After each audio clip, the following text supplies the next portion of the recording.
Hey, good afternoon, everybody. Welcome to Electric Cafe. This episode today is about Depeche Mode. So I just want to go over the history of mine, go over some of my favorite music, some of my releases, show my collection. Um, yeah, talk about them live and their future, and well, miscut my hair, didn't I? Well, that's gonna bother me all day. Got a little funny getting gray hairs. Anyways, so yeah. So the funny thing is, rewind back to like 1984, maybe 83, and older sister was a big Depeche Mode fan at the time, and for those that grew up in Los Angeles or you've heard about K Rock, um, K Rock radio, and maybe you don't know the history behind K Rock, but K Rock was probably the number one supporter of European and specifically British alternative music. You know, from ranging from the late '70s, from like Blondie or XTC or Split Enz or Squeeze. They played. I mean, you could turn on that radio station and hear the best of alternative music, and you know everything from again from Ramones to Talking Heads to Depeche Mode, and they were huge supporters of Depeche Mode. So much so that the history behind the 101 tour, as you know, Richard Blade, the DJ, as you may know, the Richard Blade, the DJ for K Rock, for the alternative hour, even though K Rock was an alternative show, they still had you know certain segments and certain DJs would run with, and I think Roger Blade at the time probably worked full shift, but now he just does 80s shows, and I think he just has a channel on which I think is one of the most successful retro 80s channels on whatever the Howard Stern channel was, online, those podcasts. Anyway, his channel is just super well known. Every time I'm out of town, or I have like a rental car or something like that, and it has uh, again that channel, I'll put it on, and that'll be the channel that I either go to. That or Beatles. I don't know why the Beatles, playing the Beatles in a new city in a rental car is relaxing, but it's almost like background music that I like, but I don't necessarily have to pay attention to. But it's not. You'll never hear a really bad Beatles song, right? I used to think Beatles were overrated in a way, because they had access to the best studios at the time, maybe possibly the best producers and engineers and things like that. But over the years have gone on, I've definitely respected their music, and they've just done a lot of great music. But the show isn't about Beatles; it's about Depeche Mode. But yeah, so Richard Blade just a huge supporter of Depeche Mode, and if you guys have seen the 101 video when Alan Wilder is announcing the tour for the 101 show in Pasadena, that's Richard Blade who's introducing him. So the history with Depeche Mode and K Rock music in Los Angeles and stuff, and that's why some of their biggest fan base, cult base, tribute bands are from Los Angeles, and I think there's a huge Depeche Mode conference that's an annual thing, and even David Gahan moved there, and of course Martin Gore lives in Santa Barbara and things like that. So it's just they've always been really tied to, and I feel like that's, even though they lived in New York at the time, like they really felt like Depeche Mode was, Los Angeles was their their success, and 101 was kind of the culmination of that success, right? So a electronic band, you just think of that 7 or 8 years in the span of electronic music of becoming basically a new music form in the late '70s, early '80s, and to definitely pushed into the limelight because of like MTV and the good bands that were on there, and of course like that. But but it was still considered like sort of a novelty or a one hit wonder. There was a lot of one hit wonders when it came to electronic music, and I think that's a lot of the rock media really frowned upon that, and really gave a lot of the British bands a lot of bad press. And it wasn't really until even maybe like 84, 85 with stuff like Tears for Fears, and even though they are an electronic band, there were certain alternative bands that kind of came from that scene, Simple Minds, and even U2 extent. I mean, pretty much any British band was sort of lumped into alternative music and new wave. Like, it was strange to see U2 at a point where they were sort of like, as alternative is maybe Depeche Mode as far as like a cult following before maybe like 83 before they had a hit with New Day, with U2 and stuff like that. But there was that period of like 83 to 85. Duran Duran certainly pushed it. But still, it was considered kind of pop, cheesy gum and bubble gum, music, and wasn't really taken seriously, especially performance-wise. Right, with keyboards on the stands and a lot of pre-recorded music. And that was one of the great things about Depeche Mode was they weren't afraid to put a beat machine on the stage, right, and be like, that's our drummer. And that kind of goes from the same kind of aesthetic as like as Kraftwerk.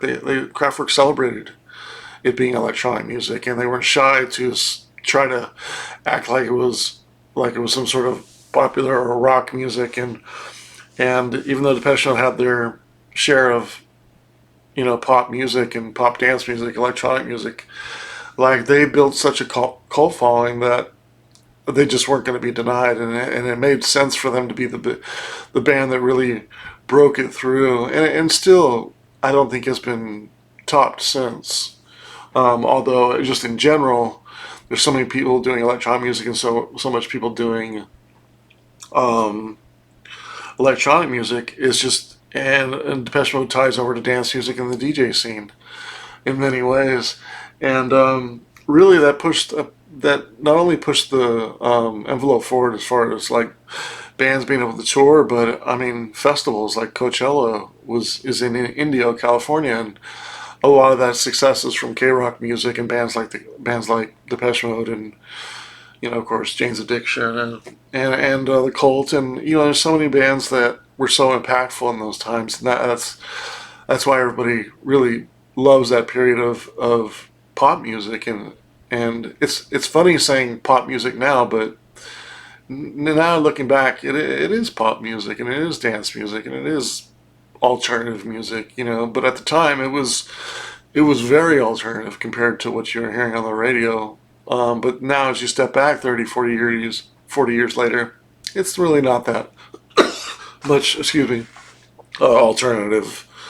Although there's, certain, maybe some of the imagery is different, and some of the lyrics are a little bit more challenging, and the music is more in depth, but it's still pop music. I mean, Depeche Mode still write pop music. It's just a different type of evolution of pop music, right? So it's just their history has been so amazing, and I think in some respects they're kind of I always told people that they're like the Rolling Stones of electronic music. Like they're gonna, I think, as far as I know, I mean things have changed a little bit with Andrew Fletcher passing on, but they still toured. And I think if they come out with another album, they'll still tour. And I think they will still tour in their 70s and their maybe even 80s, if as long as David Gahan's in the right, kind of health and wants to, and they they have a good time in doing it, and they feel like they're not being not taken seriously, or just if fans don't come out, I don't, of course, fans out, but I think fans will always come out for Depeche Mode. Most of them, anyways. I'll leave my opinion for Depeche Mode live at the end of the video and talk over their live, but Depeche Mode is just ingrained in my music and my in everything when it comes to imagery and how you present yourself. It's bands like Depeche Mode and all the way going back to like Throbbing Gristle and Front 242 and Cabaret Voltaire and stuff like that. I mean, just very, and really, and of course Joy Division. There's not pictures of them on their faces on the front of the album, and some glamour shots and trying to sell an image. They're trying to sell the quality of their product in is in a way through imagery and design and logos. And you think of like the bong on which is not really a bong, it's a megaphone, um, of music for the masses, and the imagery of the rose and violator, and just they really set that kind of imagery with every album, and then every quarterly release was tied into that, and I just thought that was so cool, and the way they were able to build a such a I mean, they in a way they did it the right way versus somebody like Kiss, where they're just shoving everything down your face from Kiss dolls to everything. I mean, they built a very tight image, and they really, after a couple of years of them pretty much doing whatever shows they would in TV shows, and they certainly did some cheesy stuff from like 81 to 83, and they were huge in Germany, of course, because they did a lot of kind of popular music channels, right, and lip synced and danced and stuff like that, and some of it can be looked at as a little campy, but they really changed that and became a band that built the cult following from their imagery and ultimately from the quality of their music. And growing up on K Rock, it was just you couldn't go an hour without hearing a Depeche Mode song. I mean, they loved Depeche Mode. I can remember in 1990 they did their top 100 favorite all time songs of K Rock, and sure, it was a little biased because anything that was new at that time, probably made that chart list because it was um, all the listeners voted. I don't know how they voted or at the time, but this is like pre-internet. But they voted or whatever, and of course some of the newer songs, so like Violator had 4 songs on the top 100, and I think they were all like 20, number 13, number 9. I think Policy of Truth was like 13, Worldwide was like 9, and I think Enjoying the Silence was either 1 or 2, besides behind Sinead O'Connor, Nothing Compares to You, which also just came out that year. So, but it had a various, I mean, it had a lot of the K Rock classic songs like Bananarama and I'm sorry, not Bananarama, but Dramarama, and the waitresses, and there's certain, like, if you know K Rock and the music they played in the early 80s, you would know what I'm talking about when they played a lot of Altered Images and Squeeze and a lot of one hit wonders. But they B-52s. I mean, well, they played a lot of alternative, punk music, but also kind of into that, kind of morphed into electronic. And so, I got, for my birthday when I turned 9 years old, I got my older sister got me catching up with Depeche Mode, the 81 through 85 album. And at the time, I didn't have a boombox or a stereo. I had just a Walkman, and I must have played that cassette for hours and hours and hours and hours and hours and hours, and I just loved that album so much. And you know, but I mean, a couple songs on there that I just played so much, and Fly on the Windscreen. Of course, the darker songs. I mean, I gravitate towards any of the moodier, kind of darker songs than the more pop songs, like "See You" and all that stuff. Those are good songs and catchy songs, but it felt like the songs I gravitated was "Fly on the Windscreen" from that album, and "Shake the Disease," and Everything Counts, of course, which that video was huge. Richard Blade also had a radio show, a TV show where he showed videos as well. I remember on KCLA, probably in 83, 84, 85, sometimes in there, and he played Everything Counts. I can remember recording that video and just watching it over and over, and just love that song so much. probably wore it out to where it's not necessarily one of my favorites now. Just play it too much, but I do really like the a couple of the live remixes, like the Devotional Tour remix of that, and then also the recent version of Everything Counts that they've been playing live. That's cool, and of course the remixes is actually the Everything Counts 12-inch right there, and the Alan Moulder remixes, and Alan Moulder remix, and who else remixed it?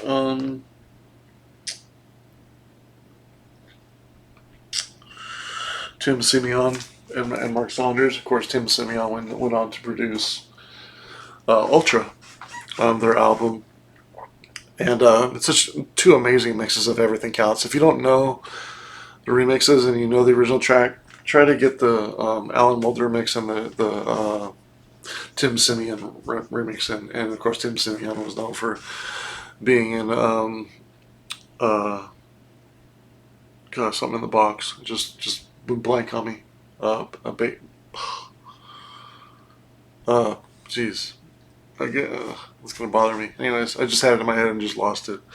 But yeah, so I mean, I was such a huge fan of that album, and then then every album came out after that, and it was our family played that Depeche Mode probably, maybe along with Pet Shop Boys and The Cure, probably the most of any bands for the next like 7, 8, 9 years until I moved out, when I was like 18.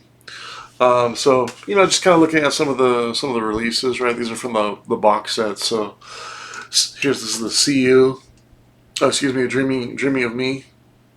Ice Machine is a really good B-side on this one. Kind of showed their instrumental side, and that would kind of and that was kind of key, right? I mean, for them to do an instrumental band, even though they're trying to be a pop band, it's pretty cool. And that kind of goes to the OMD and Human League and that kind of experimentation, where it was okay to do an instrumental song and put it out and not be worried, especially if you could do it on B-sides, but not be worried about catching any slack.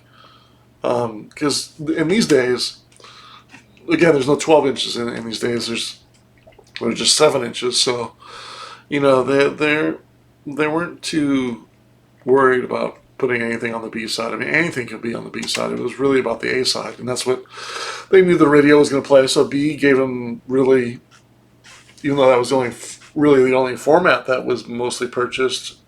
When you wanted a single, I mean, it was the only one, but even it was before cassette singles and before CD singles and really vinyl singles.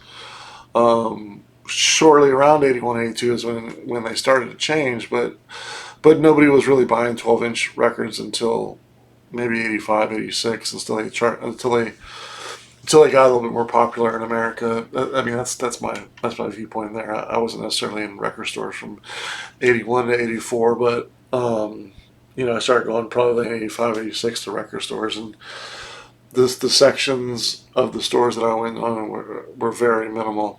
I think maybe 87 through 90 had some 12 inches, 89 maybe, but again, after like 90, 91, vinyl was not selling as well and starting not to be produced. And really, dance music is the only thing that really kind of kept it alive, but it kept it alive also for a couple more years there, at least from 12 inches to at least 93 or so. But Dreaming of Me is a good song, good catchy songs. I mean, a lot of their early songs are catchy. Here's New Life. I think New Life was their most popular at the time of the first 4 singles from Speak and Spell. I think New Life and maybe one other one in the top 10. But Shout is on the B side, not necessarily a song I have fond memories of. There's a remix on here as well. And then of course you got Just Can't Get Enough, and this is an interesting song. The schizo mix is obviously the version that people gravitate towards. Any Depeche Mode fans, but this is kind of an interesting record in their discography because it was obviously a hit. it became a big hit on college radio stations. Probably because it was just jammed down your throat. How many times they say like just can't get enough of the song? I think it's like 63 or 69 times they say just can't get enough, and it's not one of my favorite songs. And in fact, it disappoints me that they play it live just because it's popular. And I'll get into my opinion on live, Depeche Mode live, but that's a good example of why it disappoints me to see them live these days. But it's still a catchy song. I mean, it's a good song for what it is. But I think over the years there was some time where they were kind of ashamed that they made this song, and then all of a sudden start playing their live song because people knew what it was. It was kind of silly. I think of the 4 singles, this is the best single. "See You." I remember seeing the videos, them walking around in a grocery store. The singles in those early days were really, really kind of. It's funny, is even though they're really campy and really cheesy, it's just old videos. I mean, it's still better than a lot of the early '80s videos, but it's just kind of goofy for the time. But then you have This Is Fun, the B-side, which not a great song either. A lot of their B-sides in this early time that weren't the instrumentals weren't very good in my opinion, and their B-sides for a reason. And of course that changed by the time they hit the later '80s, and they turned it into something to look forward to instead of something to like, oh, that's a B-side. But "See You" was a really solid song. I really like. There's an edge of a little darkness in it, and I think that really boded well for the band and their direction. And I never had Speak and Spell on vinyl or CD on cassette. I think I've at some time I must have had it on some kind of release because. But I remember when my sister used to make me mixtapes. I had so many mixtapes that had other songs on it from the album because I really liked those songs like Tora Tora Tora and is it Disco, New Disco or yeah, there was it Tora Tora Tora something Disco, and then I just said it crap, Tora Tora Tora. Disco, no Disco, and anyways, there was 3 songs that I really liked on that, and they were kind of a lot darker, and of course, yeah, a photographic from that period too that probably should have been on an album, but that really kind of showed their future in making. In making a little darker music, and that kind of came from, I think it's hard to say what made Vince Clarke leave. Obviously, Vince Clarke left right out of the band, and I can think of the obvious reason was he could do everything himself, and he wanted to do everything himself, and not a bad way. It's just he was that talented. He was, and the Depeche Mode will tell you as well, and Martin Gore and stuff like that Vince Clarke was leaps and bounds better than them programming and playing instrument, even and especially before Alan Wilder, because Alan Wilder had some chops. But I mean, these guys were like garage band, and he was super talented at the time. And I never really looked into before that period, but Vince Clarke was so already at that time so professional and so focused, and I mean, for somebody who's so who's 21, 22, probably at the time. I think he was a couple of years older than Martin Gore, and then was just so polished and so focused on what he wanted to do to leave his first success. You would think he would have stayed around for another album and see if it worked, but I mean that's a lot of guts to have. I mean, probably, and there's also Meaning of Love, right, which is another good one. Not sure if they had 5 singles from the album then. I want to say 4, but Meaning of Love, and the B-side is Oberkorn, which is a really good song. I like Oberkorn a lot. It's kind of, it's just got some good music and good keyboard stuff. going on. Cool beat. And the remix to Oberkon is really well too. I don't remember the meaning of love. A lot of the early mix, I don't remember the mix. It's a fairly odd mix. Don't really remember too much of the extended mixes from those days, except for the Schizo remix. Just I don't think that really a lot of the Depeche Mode singles were really worth listening to until at least '85. Like I mean, Everything Counts, Master Servant remix is probably '83, '84. But the first album and the second album, the remixes weren't there. Although the Leave in Silent extended version was a good version. But yeah, Vince Clarke just up and leaving a successful debut album. You know, I mean that's a lot of guts right there. And man, hand it to him. He went straight to Yazoo and did a great job. Went to Assembly, had a top 40 hit in UK, and then put out an ad in the paper and got Andy Bell in Major Azure and made some great music for 35 years. Almost 40 years now, jeez. So I mean, just an amazing producer. But that's the only reason really I can think of why he would leave. That he wanted to do everything himself. He didn't necessarily want. I don't think that's. I don't mean that in a selfish way, like share the load. But you know, it's just he could do everything himself, and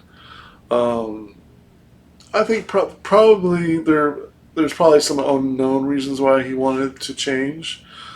Um, I don't think he wanted to go as pop music as Depeche Mode wanted to in that first album. Even though a lot of the other songs, like again like Tour and No Disco, and um, you know, a lot of those songs are kind of on the darker edge, even more darker than like OMD or Human League was doing at the time. So I don't think it's that he didn't want to go a popular route, even though they were doing a lot of popular, kind of considered very poppy music at the time, because you know, the music of Erasure is very pop disco, and there's nothing really dark about that. So I don't think it's necessarily the direction of the sound of the band. I think it's just really the role in the band. And you know, Vince Clarke wanted to really do everything, and he found it with the singers that he did find. I really kind of wish Vince Clarke would have tried it again with another singer. Even though I love Erasure so much, it would have been interesting to see what he did with another type singer. You know, for the new period, maybe, you know, a singer like Bat for Lashes, you know, or maybe even, you know, I'm trying to think of something that would be a little more on the pop dancey side, but um, I wouldn't say Madonna, but you know, somebody on the alternative, but has a good voice, and you know, is just somebody who could really benefit from a great electronic producer. But yeah, it would have been interesting to see him kind of do some more stuff with another different artist. But I mean, he's just so satisfied doing his own music with Andy Bell, and you know, hats off to the career that they've had. But yeah, going into the second album, so Vince Clarke leaves, and obviously Martin Gore's got to do. He's the he got pushed in the limelight as far as being um, really the sole songwriter, right? Andy Fletcher's still kind of the manager, being part of the group, but you know, being a voice of the band, you know, being likable, being that guy, but not necessarily the most musical input, and that's why it was so important to have Alan Wilder in the band. And so, you know, you have like Leave the Silence, which I really like the moodiness of the song, and the remix is just a extended version of it, which is great. It's just called Longer. I think one of their best B sides of the early period is My Secret Garden. I really like that song. Um, and 2 Minute Warning is my favorite song from A Broken Frame, which again I don't have.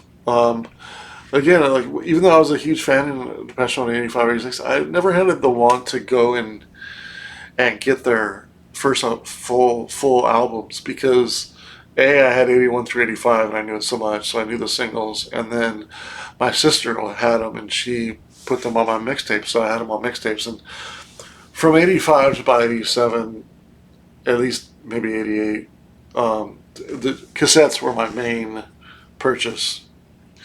Although I was buying vinyl and CD too, like cassettes were like my main my main way to buy the music. And so since I had them on cassette, I didn't necessarily buy the cassettes, and they were recorded from the vinyl, so it's not they were good rips or good records of it, but decent. And I didn't really, I'm 10 years old, and I don't really necessarily know about production levels and volumes of recording at the time. Although really soon after I would, because I got really into cassette recording when I turned like 11 and 12 and 13 and doing remixes and things like that. And I really loved that. That's one of the most probably special things I did with making music my own way, even though I didn't make music or produce it, but making remixes and making mix cassettes, right? I mean that was the early form of creating a set list for podcast or a DJ mix CD. I mean, you suss it together. You know what I mean. You plan it out, and the great thing about making mix cassettes is you could layer things and edit them and place them in different things. And I almost used like a multi-track, because I had a speaker on my boombox, and I recorded another cassette player into the speaker, so I could layer sound effects on top of each other. And it was just, early ways of doing unique things with music. Like I can remember the first time I scratched, just a couple of years later, was I didn't even have a slip mat. I had paper under the records, and that's how I learned to try to scratch and things like that. So I mean, it was strange that in those ways you're trying to be creative and making your own covers, and the mixtape culture was just amazing, and that's what's cool about a lot of the DIY cassette labels nowadays, but also in the early '80s. And you talk about like Minimal Wave, the label, looking for those and re-releasing those on vinyl and stuff like that. It's that whole culture of the DIY cassettes in this late '70s and early '80s all the way is a super cool, which needs a good a good documentary, the cassette culture and stuff like that. Just the whole medium, just cassette. I'm sure there's one out there. If anybody knows a good cassette documentary, can you post it in the bottom? I'd love to watch one.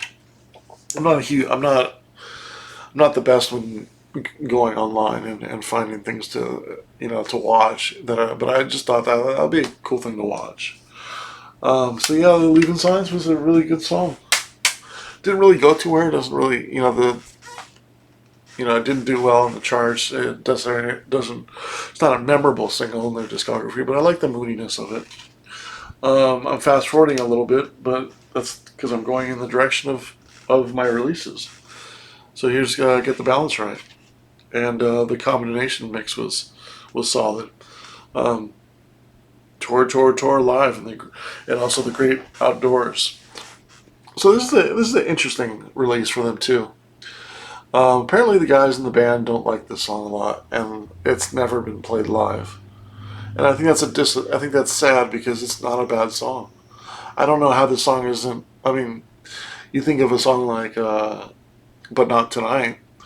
"But Not Tonight" is kind of cheesy. And obviously, it's very catchy. It's a great song. I really like "But for Not Tonight." It sounds like a single. It sounds like it's got a good melody. But the band didn't like it for a long time, and they didn't play it live for a long time. And in fact, they've only done it, which is another thing that bothers me live. They only, Martin Gore turns it into a cappella, but Dave Gahan won't sing it. You know what I mean? It's like he's got this like attitude of like, oh, I'm not going to sing that song. Oh, if they want to hear you sing it. And then Martin, being the nice team player that he is, goes and does a live version of it.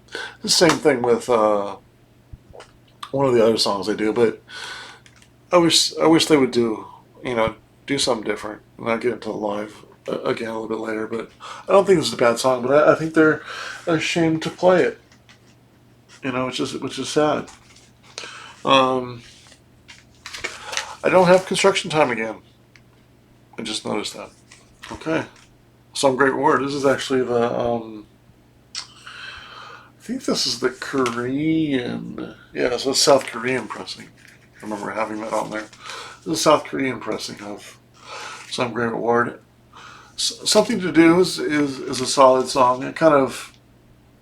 It was kind of a staple of their live set up to 101. You know, even I think that even they played it in the '90 tour.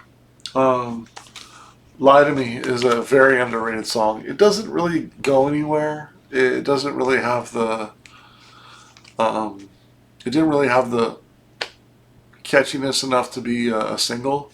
But I think it's a even though it's a little subdued, I really think it's a good song. I think it's kind of like probably at that point it's probably the sexiest song, like dance song. You know, it's kind of like that World in My Eyes or Policy of Truth or Strange Love. Like it has that kind of like it has a good groove to it, which you know early on this time there was really no groove per se in Depeche Mode, and I think Lie to Me kind of added that. People Are People, fantastic song, and I think it's gotten better over the year, and the lyrics are more important than they ever are. Why don't they play it live? I don't know. They play Just Can't Get Enough, but they play People Are People. And again, I'm talking about everything that I hate about them live as I go because it's just happened to be coming up, and I'll probably have already talked about all my issues with Depeche Mode live by the time I get to talking about them live. But why don't they play People Are People? Light Show is so good, like in 101. It's just a great song. The lyrics are so meaningful. I mean, which is more meaningful? I Just Can't Get Enough. A song about like selfishness or getting along with people from different races. People are people. Why don't they do this song live? It's not like they don't say people are people a lot of times. It's less than I Just Can't Get Enough. Just really bothersome. Such a great track. It's got a lot of energy too for a dance track. Yet they haven't played it live since 1990. Disappointing. It's so disappointing. It Doesn't Matter is a good song. The story's old. Eh. Somebody. People. Obviously, you know, I mean, especially like a 101. I mean, you could tell like all the girls go crazy when he used to sing Somebody. Um, it's a good song. It's a good song though. It's one of his. I mean, some people say it's got to be one of his best written songs for slow songs. I know you can narrow it down to that at least. If you want to, not bad. But then you have Blasphemous Rumors. Oh, it's such an all-time song. The Blasphemous Rumors. Was Blasphemous Rumors on 81 to 85? I want to say it is because that would make sense because I played it so much.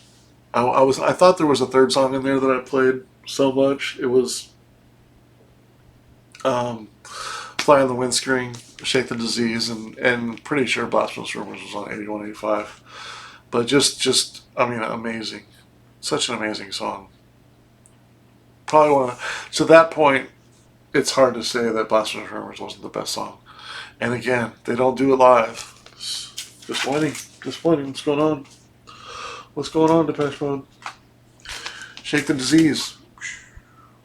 This is the German pressing. Platte in Mittelfarben bin Vinyl. I don't know what that means. Sorry to butcher that. My German folks. My German peeps. My techno brothers. There's a lot of their vinyl during that time, especially the German presses had the marble vinyl, which was cool. Flexible on the other side. Flexible and it's called The Heart were on the same sort of double single. I don't think the band knew which song they liked better. It was sort of It's Called The Heart was sort of the single and Flexible was sort of the second 1B. And it was probably because they couldn't figure out which one they liked, and they probably didn't really like either. Again, two songs they've never played live. I want to say even if ever, and that's kind of disappointing. Why not sing It's Called The Heart, David Gahan? Why not? Come on, do us a favor, buddy. Sing a different song. Oh yeah, here it's Called The Heart, and I forgot. Yeah, it was a single. And the great thing about this is they put. I thought Flexible was on your side. Maybe that's on just some of the vinyl. Well, it's on the vinyl of. Let's shake this. Maybe it's on the vinyl of. Maybe you guys can tell me offhand if you know. The vinyl version of it's called the Heart single. Was Flexible on the side of that. Was Flexible on the B side of that. But they were smart here. They knew what's up. They put Fly on the Windscreen on the B side. And so you have the original version, the extended version, and the death mix. And this was kind of the sign of the future of the great mixing that remixes that Depeche Mode would have for the next decade. And in my opinion, without the extended mixes and without the dance remixes and the singles, Depeche Mode would have been a great band regardless. But to me, it just took their discography to another level as far as the appeal of listening to them a lot. I mean, the remixes just. I mean, it's just. I mean, it's not only just the okay, you got a 4-minute song and now you have an 8-minute song of it, so you have triple the material, but you just have the root music of it, right? Like I've always been into instrumental music, and if I can, as much as I like the songs and stuff like that, if I can get the instrumental music of a song I already like, I'm stoked. I was stoked. So yeah, really cool. B-side, Fly on the Windscreen. Fantastic. So moving on to to Black Celebration. So Black Celebration is considered probably their second or third favorite album. Some people consider it their first. It's hard not to put Violator first. If I was to rank Depeche Mode albums, I think I would actually put Music for the Masses. There's a couple songs on Black Celebration that I don't necessarily like. World Full of Nothing. Here's the House is an interesting one because it's a good song and I feel like they put it on because it has a good melody, but it's not a great song. Sometimes the rest of the album is obviously great. So you have like 2 to 3 songs that it's like, Music for the Masses, To Have and to Hold, I think is the only one that I don't like on that album. Pleasure Little Treasure, I don't consider that necessarily, and same thing with Nothing. I don't consider those, well, I take that back. Nothing is sort of part of the original core 10 songs, I believe, right? I have to take a look. So Never Let One, so 2, 3, 4, 5, 6, 7, 8. Yeah, so it is considered part. That's right. It's Nothing and then Pimp. So it's considered part of the core album, the 10. And Pleasure Little Treasure is sort of like a song they sort of added to the CD because it could fit.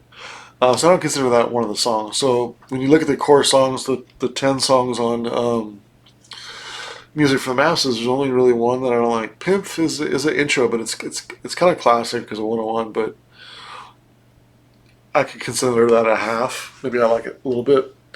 So maybe 8.5 songs of 10. Where here I like 9.5 of 12.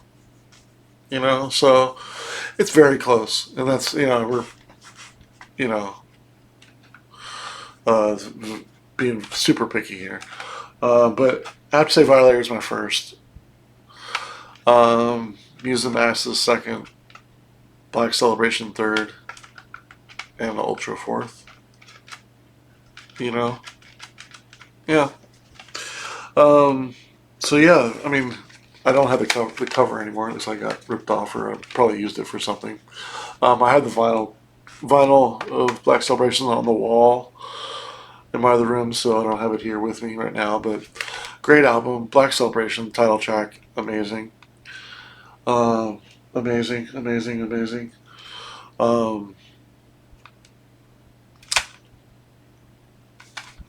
And it's cool that they put the Fly on the Windscreen on here to really kind of give it a second life. Because Fly on the Windscreen was on 81 and 85, isn't it? Maybe it's not. Anyways, maybe it's blasphemous rumors and everything counts that I played so much on that, but I thought Fly on the Windscreen was as well. But anyways, again, at the time I had a cassette player, so I was always just playing the cassettes of 81, 85 and the cassettes my sisters made me, and Fly on the Windscreen I played so much. Question of Lust is obviously a great song. It's a shame that it isn't. If there's any song that would be like a slow song that should be part of all their sets, it would have to be Question of Lust. Question of Time necessarily isn't my favorite song, although it's catchy. One of my all-time favorite Depeche Mode songs, period. Stripped. That was an amazing song. Oh my god, Stripped is amazing. And I'll just pull out the CD single while we're at it. And again, the Highland mix of Stripped, that deep 808 bass, if you know the remix, it has that super cool as the melody kind of builds, and then that 808 just has to be like, it must be like an 808, just like, I remember my dad had these speakers, and I would just put my hand over the blowhole, the air hole, when that part came up, and turn as loud as I could, and just feel all the air that would come out of it. That was a song that I always used to play to see how loud my dad's stereo went. Breathing in the Fumes, Fly on the Windscreen, another mix on here, the quiet mix. Black Day, decent B-side. Breathing in Fumes is kind of like a different song title, different remix to Stripped in a way. It has the lyrics, right? Breathing in Fumes. So a very cool single. New Dress is so underrated on here. New Dress is a great song. I love it. But Not Tonight is a good song too. World Full of Nothing. I mean, a lot of great songs on here. It's awesome album. Then you had Question of Lust single, right? Christmas Island was on the B-side, which was a solid song, solid little instrumental. Yeah, it's a great song. And then you had Question of Time, right? B-side of Question of Time was they just had Black Celebration on the live version, and then the extended version of Question of Lust. So this is a good reason why to get this single is 6 minutes and 47 second version of Question of Lust. Was really cool for the time. So moving on to Music for the Masses, which is really odd. I can't find my vinyl version, which is really odd. That's really strange. Here's the CD. Huh, isn't that strange? I wonder if I have it up. I wonder if somebody stole my Music for the Masses. Huh, strange. Anyway, it's kind of a corroded mixed CD, but and I took off the front, looks like, because I used it for a project at some point. It's all kind of mangled, but I played this so much. I still have a sealed cassette from 1987. It's still sealed. Isn't that cool? I've always kept extra copy. $3.99. Tower Records. Music for the Masses. Still sealed. Great album. Never let me down. Live, it kind of bores me, to be honest with you. The song itself is a good song. I'm kind of tired of it live, to be honest with you. The Things You Said is so underrated. I think that's a great song. I love the little drum program on it. Strange Love, especially the LP version, where it's got the longer intro, the melody, is the best version. That Strange Love 88 remix for radio, that's garbage. That's garbage. The original version is where it's at, and of course the remixes. Right. So yeah, the remixes of God. If there was any song that I mixed, there's probably no other song. Because remember, like I said before, I started doing started to do my own remixes and my own edits, and my sister at the time had this record. I think she must have had this. No, she did have this. No, she had the other version, which I still need to get, by the way. Let's see here. Here's this CD version. So the original US version had the maxi mix, the blind mix, and the MIDI mix. MIDI mix is just like a 2-minute track. But the blind mix and the maxi mix, fantastic versions of Strangelove. Fantastic. This also adds the Pain mix on the CD, and then Agent Orange, which is one of their best B-sides ever. Don't sleep on Agent Orange if you don't know Agent Orange. Agent Orange.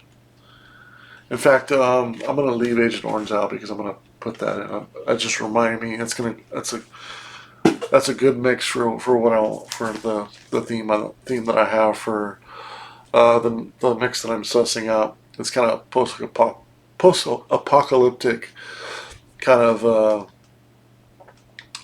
end of the world, kind of like a atomic bomb went off. It's kind of like what's the one with a Book of Eli? It's kind of like a Book of Eli. Like I want to kind of do like a, you know, like you're listening to almost like the wasteland after a atomic war has killed off everybody, and it's kind of that moody with kind of like a lot like sound effects and just kind of very desolate music. And if you knew Agent Orange, you'll know why I want to include that in there. So I'm glad I did this today, because that helped me pick out a song for that mix. I've been still looking for a couple other tracks, because I think I'm going to make it into 2 parts. One to the Atomic War, and then one after the Atomic War. I want to do a 2-part on that, I think, because I'm getting a good collection of stuff for that mix. But this is the UK version, I believe, or German version, whatever, one of the two. Probably, yeah, UK version. This has the hijack remix and then the remix edit. Not as good as the other versions, but I can't pass a nearly mint copy of Strangelove. I mean, it's a beautiful copy. On the other side is Nothing, the zip hop mix and the dub mix. Very cool. But yeah, going back to the albums, man, I must have made so many versions, extended versions of Strangelove. I was just always, there were so many great parts of that instrumental and those mixes to make extended versions of. It's just, there was so many good stuff on there, so many good parts. Sacred, I feel, is really underrated. The track Sacred. There's always a kind of a religious thing going with Martin Gore's music, and I don't know if he was brought up Catholic or what have you, but he has a fairly respectable, I would say respectable way of how he talks about religion. He doesn't necessarily say that it ruined his life or it's bad and stay away from it. He just presents it like that's how it was, or that's how it is, or he doesn't necessarily bash it like a lot of other people do about religion, and I appreciate that, because he just presents it how it was, and as it was part of his life, and I think he knows the importance of it, but to other people in the world, but he seems to be really respectful about it, even though, maybe some people could probably point to some songs maybe where he didn't. I can't necessarily think of any, but I don't think that he did. And maybe he crossed the line a little bit on some of the things, maybe, but, because there's a lot of things that are tied into, like lust and things like that, and so some people, I'm not saying I think that, I'm just saying some people might think that it maybe crosses the line a little bit, to where there's too much of lust and, combined with religion, and it's mostly in the same songs. But, I appreciate that he presented it like that. My dad used to point that out when he would listen to Depeche Mode a lot. It's like a lot of the songs have a lot of imagery and just very written almost like proverbs. You know, Martin Gore seems to write a lot like proverbs. But Sacred is a really cool song, and that kind of ties into that. That's why Little 15 has grown on me over the. I used to think it was just, but I really like I really think that song um, made David Gahan this, not necessarily the singer that he is, but if you look at the songs before, right, David Gahan didn't sing any of the slow songs. I mean, then he started doing like Condemnation and even uh, Waiting for the Night, right? But he wasn't really doing any slow songs till that point. But the way the song goes, it showed that he had the strength to really, that he could do a song like that, and he could hit those different notes, and it's a great song, and it's really kind of, it's moody, and it's a cool song. It's a really cool song. It's grown on me over the years. Behind the Wheel is still a strong song. I Want You Now and to Have It Told are good songs. Um, I Want You Now I like a little bit better. Nothing is an interesting one. Is that a lot of people love Nothing, and I don't blame them. It's a really good song. I really like. There's a point at the end of the song. Every time I think of Nothing, it it nails it. It Generally the choruses of Nothing they're all the same until I think the third or the fourth time it goes to the chorus, and then it goes into he sings Nothing in another higher octave. I feel like, and then the instrumental kind of does it again. If you hear the song, and I pointed out, it's cool, but it really kind of like brings the song home. It kind of nails it, and it makes the song catchy. Where it is very catchy song, but it doesn't really like hit that point where like, oh, I want to take the trip again and go through play that song again, so it can get to that point. That was kind of like the hook. Um, Asian Orange again, it's a great track. And then it's got a couple remixes on the CD version here. So the aggro mix of Never Let Me Down, Spanish Taster mix of To Heaven Told, and of course the Pleasure Little Treasure. The aggro mix of Never Let Me Down is a popular one for DJs. That really brings out the bass line, and I think up to that point it's one of the most popular played on the underground kind of remixes that Depeche Mode had. Then moving on to the single Behind the Wheel and Route 66. So this had the Beatmasters mix of each and the Shep Pettibone remix Behind the Wheel. Really strong stuff. And then they had the LP mix and of course Route 66, the regular version. But I can remember my sister had this, and I played it all the time. The Beatmasters mix, the way the bass line comes in is super cool. But not a fantastic, not a fantastic 12-inch in any respect, in my opinion. But not as good as Strange Love, or in fact, I think of any of the singles from '87 to like '93, I probably played Behind the Wheel remixes the least. No, I played the album version, of course.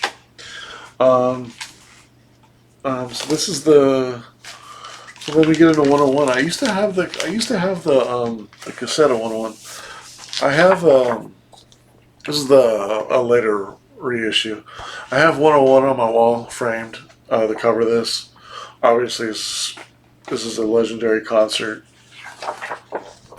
Really cool pictures in here of the band, and it's basically the inside of the double cassette. I used to have the double cassette at the time, and I didn't have it for a long time because it got lost, and eventually I got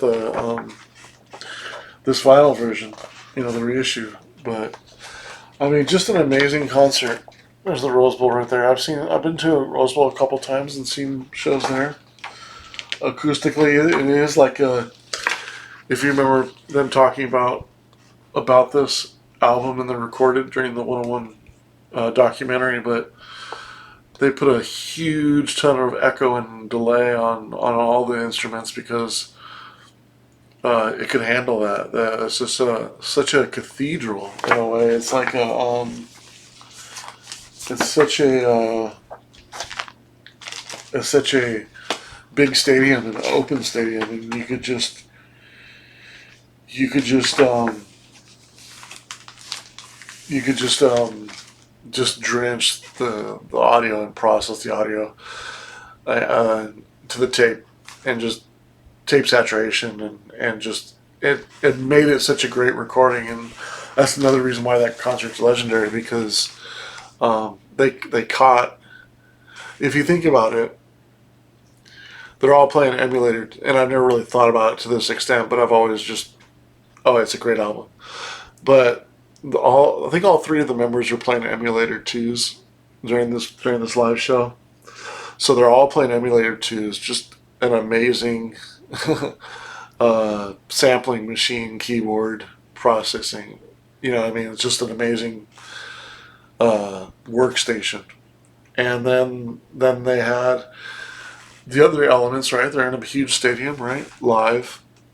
So what other album out there has emulator twos being recorded in a great music like Depeche Mode in a stadium like as big as that?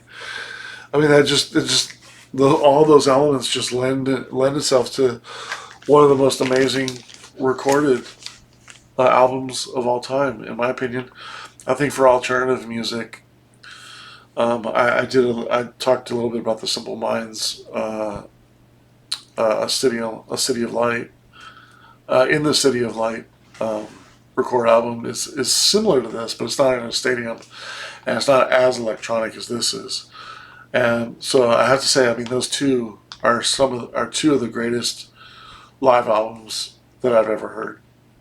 Man, I used to play this all the time. The energy of the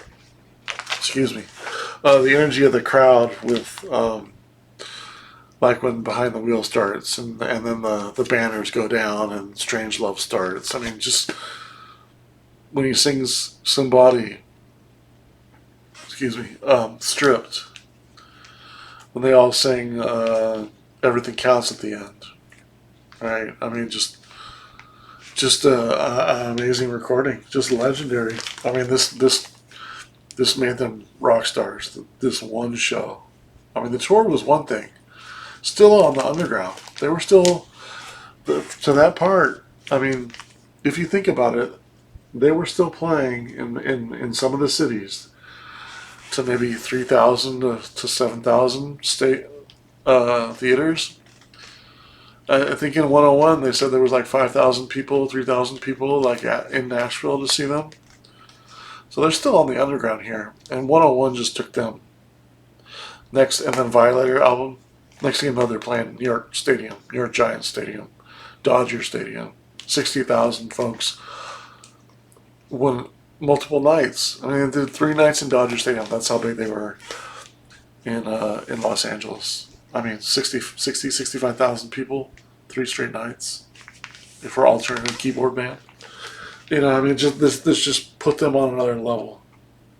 I mean, and it's such an amazing recording. Moving on to the single from that album, and that's also the vinyl version there. So again, I was talking earlier about the versions. Everything Counts, the Tim Simeon remix, and this CD version actually adds a different remix to it, if I'm not mistaken. Yeah, because it doesn't have, it just these ones don't have names on them. It just has Tim Simeon and Mark Saunders remix, and the Alan Mulder remixes. On this one, it says the Tim Simeon and Mark Saunders remix, but then this other version says the Absolute Mix. So I think that's more of a. So I don't remember that one offhand. I'll always forget that there's a different remix on the CD.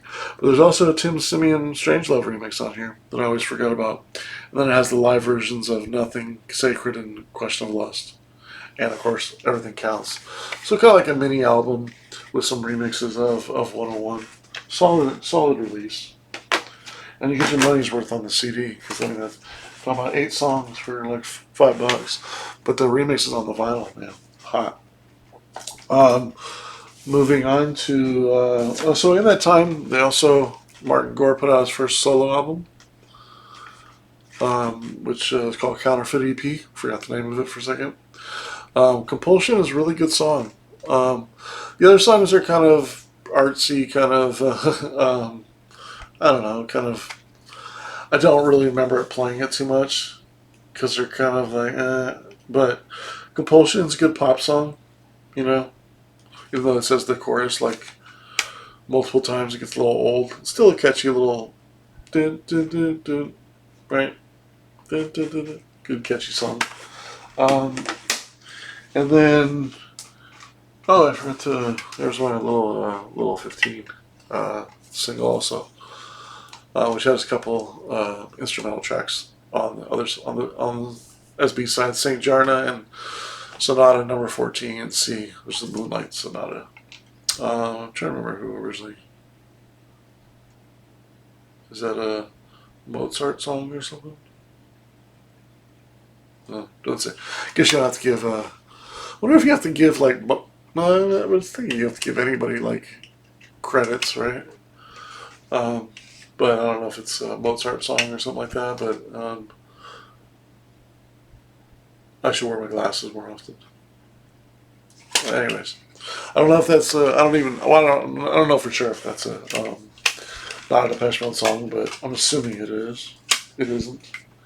So then moving on to Personal Jesus. So we were talking about the Violator period. Got this CD. By the time '89 came around, I was pretty much full. Well, I was still buying cassettes, but I was really jazzed into getting a lot of the CD singles to get these remixes, because again, at the time I was starting to do so many remixes. Got your money's worth on here. 6 remixes of Personal Jesus, and then a great B-side in Dangerous, which almost made the album, and then a remix of Dangerous. Obviously the Pump remix is probably the most well-known one here. Francis Kevorkian doing his magic on these. Also the Dangerous, is it Hexmix? I can never understand how to say that. The Dangerous mix. I'm sorry, there was 3 versions of Dangerous. The 7-inch version, the Sensual mix, and the Hexmix remix, or whatever. I don't know how to pronounce it. The Sensual remix is probably the best one. The Hexmix remix, whatever, is kind of the more unique one.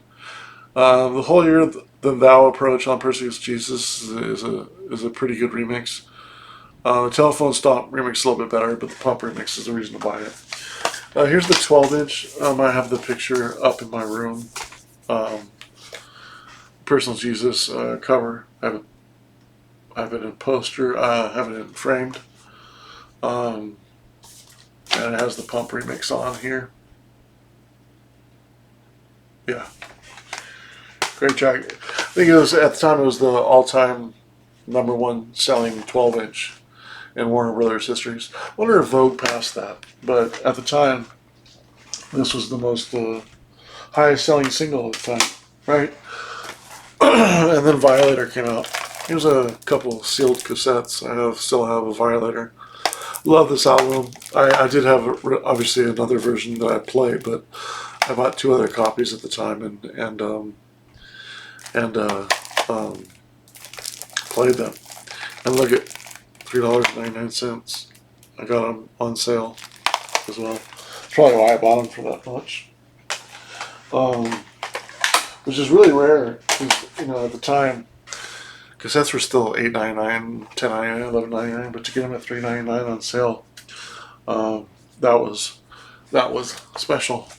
I have 3 versions of Violator on vinyl. Here's my broken up and jagged, listened to so much CD version of of vinyl. Just trashed. Here's the, I think this is the 2016 pressing of vinyl, 2012, somewhere around there.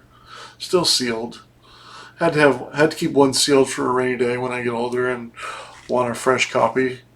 That's what I like to do. If you're wondering why sometimes I have sealed records, it's for the rainy day when I want to be like, experience it like I did for the first time 34 years ago.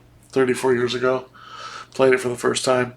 Brand new cut of vinyl. I can bring it on, put it on. That's what I do with some of these. And if I don't, I can sell it for top dollar, right? And then I have another one framed in my, and this is my other original copy. So I have 3 vinyl versions. It's such an amazing album. Sweetest Perfection has grown on me over the years. World in My Eyes was my favorite on here for the longest, and it's hard not to say it isn't my favorite on here. Enjoy Silence is such a close second. Halo is always a great song. Clean, Waiting for the Night. Really not a bad song on here. I used to not like Sweetest Perfection, but it's grown on me over the years. It's just like when you have a song like World in My Eyes, and then it goes into Personal Jesus, and that's the. I don't like the 7-inch version of Personal Jesus. The album version adds the sort of the pump remix on to the end, last minute and a half, and so it sort of becomes the Personal Jesus that I liked. But you know, you can see why World in My Eyes, and then Sweetest Perfection, and then Personal Jesus, but I mean, just an amazing song. I feel like there should be one more song on here, but Clean is kind of a long song. But just an amazing album. What can you say about Violator that hasn't been said before? Here's the remixes of Pet Shop Boys. Enjoy the Silent. So I think that these are basically the exact same 2 versions. I bought this one just because it has the original. That's when you get into major dork mode, when you buy different versions, because it has the what they call the pop on it.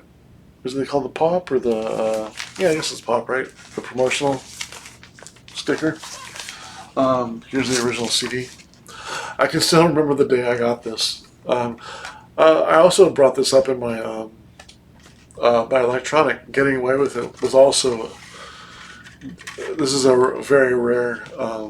I only ever seen it this one year, and I think Madonna also had another single that had this particular cover, but it didn't. Obviously, you know, you put the CD in here, and these 2 little prongs right here kind of attach it. This one's probably not attaching anymore.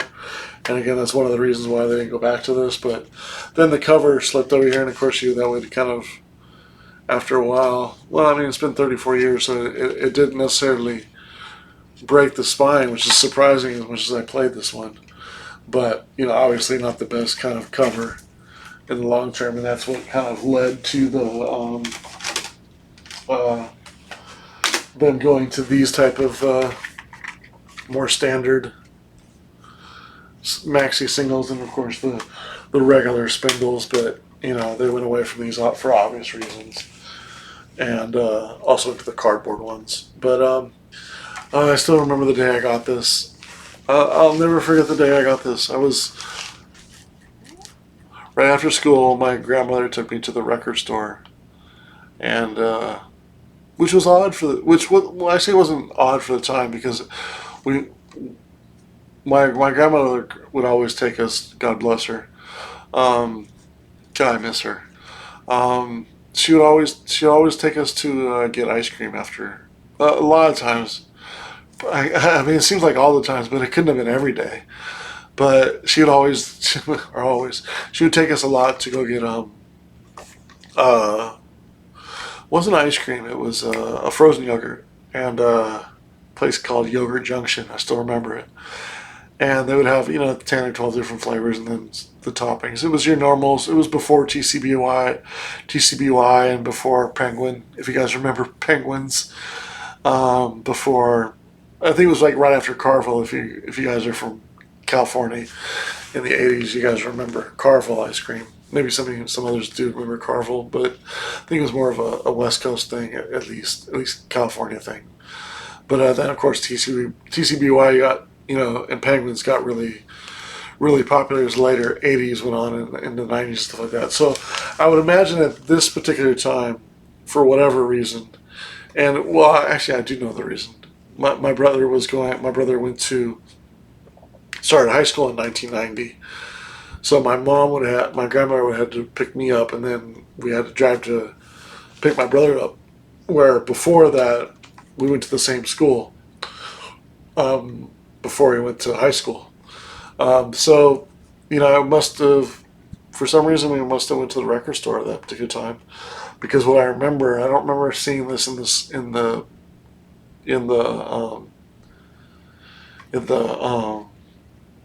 record bin or CD bin, because I remember they had it at Blockbuster. This is I want to say this is Music Plus. If you guys remember Music Plus, I think then became Blockbuster Music and then became Blockbuster Video, because there used to be Blockbuster Video and Blockbuster Music together, and then so Music Plus became Blockbuster Music, and then I guess they combined when Blockbuster Music sort of went down a little bit. If I can remember, that's how it went. So this is like in the Music Plus days. And funny enough, I actually did have a job interview at probably a year or two later, when I was like maybe 17 or 18. Because I was 14 when this came out, and they didn't hire me. I remember they didn't hire me, and I can remember being like, how could they not hire me? Like, who's more into music? And they're probably like, this guy's into music too much. They'll probably steal something or be distracted, and we don't want to. I don't know how I didn't get that job interview. I mean, I was like so excited, and I'm sure I had like a polo on at least, and but for whatever reason they didn't choose me. And but man, that would have been cool to work at that record store. I spent so much time at that record store, Music Plus. They had a really good selection of cassettes, and I remember they had an exact section for CD singles. I remember the section that this was in, although I didn't remember this at the time. But what I do remember about that time, long story short, I always make short stories longer, don't I? Then we went to pick up my brother, and I picked up my brother, and we went and got frozen yogurt. There was a frozen yogurt right down the street. And I remember looking at this and being like, oh my God, there's a 7-minute version, there's a 7-minute 40-second version, a 5-minute 54-second version. Oh, there's a couple slow minutes. I'm going to have so much fun remixing these tracks into other versions more so too. I know this is going to be a great track. Because I was so pumped for Depeche Mode at that time. And I didn't know what Enjoy the Silence sounded like, so I put on this CD. I mean, this is probably the day of it got released, the week of had it get released. It wasn't even on the radio yet. And I was just like, I was looking forward to playing this. And later on, then I got the cassette version, which has the 20-minute quad mix, if you guys know the quad mix. I had the CD single, and of course I had, then shortly after I got the vinyl version. And this has the, I want to say, yeah, it has the quad mix on the side here. So just an amazing single, amazing song. This went top 10 in America. A video was played a lot on MTV. It was such a magic time for Depeche Mode fans that year. I mean, amazing singles, amazing album, and then it culminated with 3 shows at Dodger Stadium. Amazing, just an amazing year for that band. And then it went on from there, right? I wish I still had the cassette singles, but here's I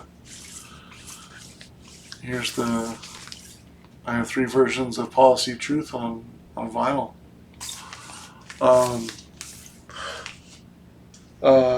They are all the same, if I'm not mistaken. Yeah, I thought one might be a UK version, but if I will never pass it up if I see one. You don't see Depeche Mode in the used bin very much these days.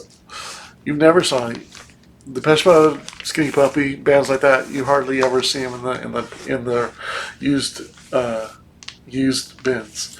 So if I see them, I'm pulling them. Maybe that's why you don't see them. It's because I'm pulling them.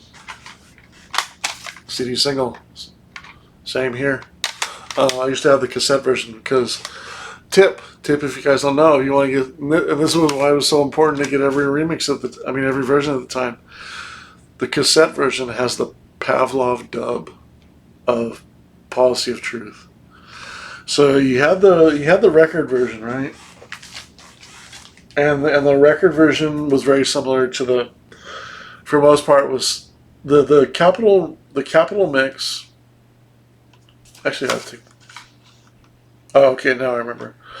At the time, the Capital mix and the Bebop mix of Policy of Truth were on all of them. The CD version added the single mix. The cassette version added the single mix. The CD version had the Transcendental mix, which was KLF remixed those. For those of you know, KLF. That was awesome at the time. KLF were huge. 3AM Eternal was out a couple years later and was huge. Of course, Chill Out, the album KLF Chill Out just came out right before that, or Space, and then the Chill Out album came out right, and then 3AM Eternal came out, and they were huge at the time. The Pavlov dub is only on the vinyl and the cassette version. So when I had the CD, I bought the cassette and then was like, "Oh my god, this Pavlov version is so cool!" Because it was kind of like Capital mix and if I'm not mistaken, Beatbot mix still go into the lyrics. If I'm not mistaken, the Pavlov dub, I want to say didn't go into the words at all. And then you have a cool techno version of Caled, which was actually the song they opened to when they walked out during the Violator tour.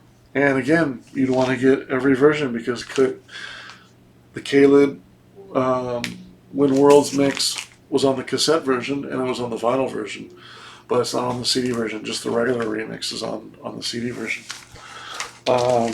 So yeah, you were just encouraged to get every version. Nothing was new with The World in My Eyes. I mean, they were just on a roll with these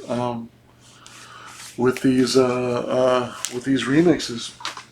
Here's the CD version. I must have used the cover at some point for something, or I lost it or something like that. I used to do a lot of collages with some of the CDs in those days when I wasn't thinking about the artwork as much, and I was putting them into frames. Like you can see some of the, like over here, right here, behind Peter Gabriel's face, and behind my San Francisco 49ers helmet. There's two here. That's the inside cover of the fold out of the CD for Home for Arpeggio Wise. I also have another two over here because I really like the pictures of the plants and flowers in there.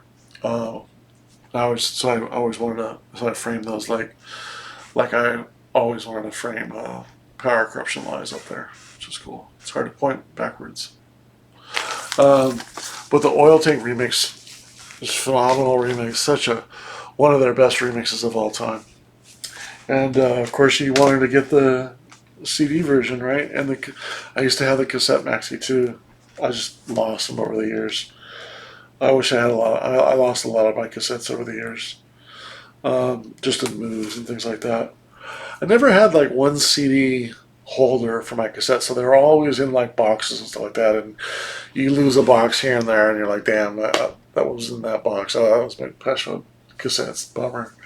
Some of my cassettes, and then, but I always had holders for my CDs. For the most part, they're always in, and vinyl were always, in bins or boxed up properly when I moved. But the other ones, cassettes were always loose in boxes with clothes or things like that. So the reason why you wanted to buy the CD version or cassette version was it had the Mode to Joy remix, which was super cool. But the vinyl version had the Dub in My Eyes version, which wasn't on the CD. And then also, so it had Sea of Sin, the Sensory remix, but the tonal version on the cassette and the CD were really strong. But you also had the sensory remix on there as well. And who did some of these remixes? Just I think Francis Kevorkian's on here, Steve Lyon, Alex Patterson. I wonder if that's Alex Patterson from The Orb. Probably. Um, John Marsh is on here, another studio guru from those days. But just amazing. A lot of great engineers on here, and a lot of great. I mean, of course, Flood's on here as well. You know, produced in Milan. And of course, this one has Happiest Girl, the Jack mix, and Happiest Girl, the Pulsating Orbital mix. While this one, the vinyl version, just had the Jack mix. So the cassette version and vinyl and CD versions gave you like 2 or 3 extra tracks. Such an amazing single with the promo and then the regular version. Very cool song, of course. And then moving on to Songs of Faith and Devotion. You know, very much look forward to the album. I can remember in 1993 when this came out, and I was curious to know. They used to at my high school. They used to have Billboard. We used to get Billboard magazine for some reason in art class, and I would go in there and I'd see like, oh, okay, where's see if any song was charted on the dance chart or where the latest Cure album was or something. And I remember there was also a hotline you could call that you could check what the top albums were, and I can remember calling it up when this came out, and this hit number 2, and I think Aerosmith was number 1 at the time, or no, it was Def Leppard was number 1. But I was like, wow, it hit number 2. Like, that's so awesome. But I remember when I Feel You came out just before this, and they debuted it on K-Rock. I remember the night they debuted it on K-Rock, and I recorded it on my cassette. And everybody was shocked when they heard that. It was like, I don't think that's Depeche Mode. I don't think that's Depeche Mode. There was a lot of Depeche Mode. I wouldn't say a lot, but there was a few. Excuse me. There was a few bands that kind of sounded like Depeche Mode. I can think of Camouflage, and one, and was it Seta Javu? I think they're a German band. But of course, you have Rammstein and stuff like that. There was a lot of bands early on that sounded like Depeche Mode, and especially at the time of like Music for the Masses. There was a lot of bands trying to sound like Depeche Mode. Not trying to, but I mean, even the Information Society, for example, could be sort of like. There was a lot of people that wanted to be Depeche Mode. There was a lot of people that wanted to be Dave Gahan, during that time. And when I Feel You came out, we were just like, that's not Depeche Mode. They really threw everybody for a loop and did a rock song. And it to me, it sounded like, remember this is 1993, so, like grunge is big still, This is like the height of Pearl Jam's popularity, Smashing Pumpkins, is huge. It's probably right around Bush, maybe a little bit before Bush, but you think of like all the rock bands that were out, Soundgarden and Helmet and Screaming Trees and Nirvana and all those bands, and I Feel You sounded like, it didn't really sound like any of those, but, it didn't sound like Depeche Mode, and everybody was just like, oh God, it sucks. And to be honest with you, everybody still think it pretty much does suck. But yet they still play it on every tour, like it's a highly desired song, like it was some important song, and it just goes to show you. I'm sorry to say it, but Dave Gahan is very egotistical, and I won't say very. He's egotistical, and he's got a huge ego. And for some reason, they still play I Feel You. Does anybody want to hear I Feel You live? Is there anybody out there that wants to hear I Feel You live?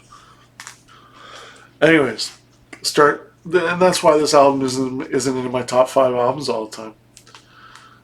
And I will argue this to the day I die. I Feel You is Condemnation. David Gahan pumps up Condemnation like it's a great song. And it's probably an important song for him at the time, for what he was going through, and for what he had to sing, and all the times that he sang it live, and the emotion that he sang with it live. It probably means a lot to him, and occasionally they still play it live, and I don't think anybody cares. But is it the most desired slow song or song that you want to hear from Depeche Mode? Not in a long chance. Nobody would ever care if they've never heard Condemnation live again. I'll probably tell you that much. And that's how the album starts. Oh, I'm sorry, Walking in the Shoes is second. Obviously, one of their best songs. Walking in Shoes is a great song. The album version is even better because the way it fades out, does a really long fade out. I think it has an extra couple bars in that melody crescendo at the end versus the single version, which I do really like the video for too. Video for I Feel You is Walking in My Shoes really saves this album from being a disliked album in a lot of ways. Mercy with You, a lot of people thought that should have been the single. It's very, like, I think every album since Violator kind of has a little bit of, because Violator to everybody is what worked. It was a 9-track album, could have been 10 tracks.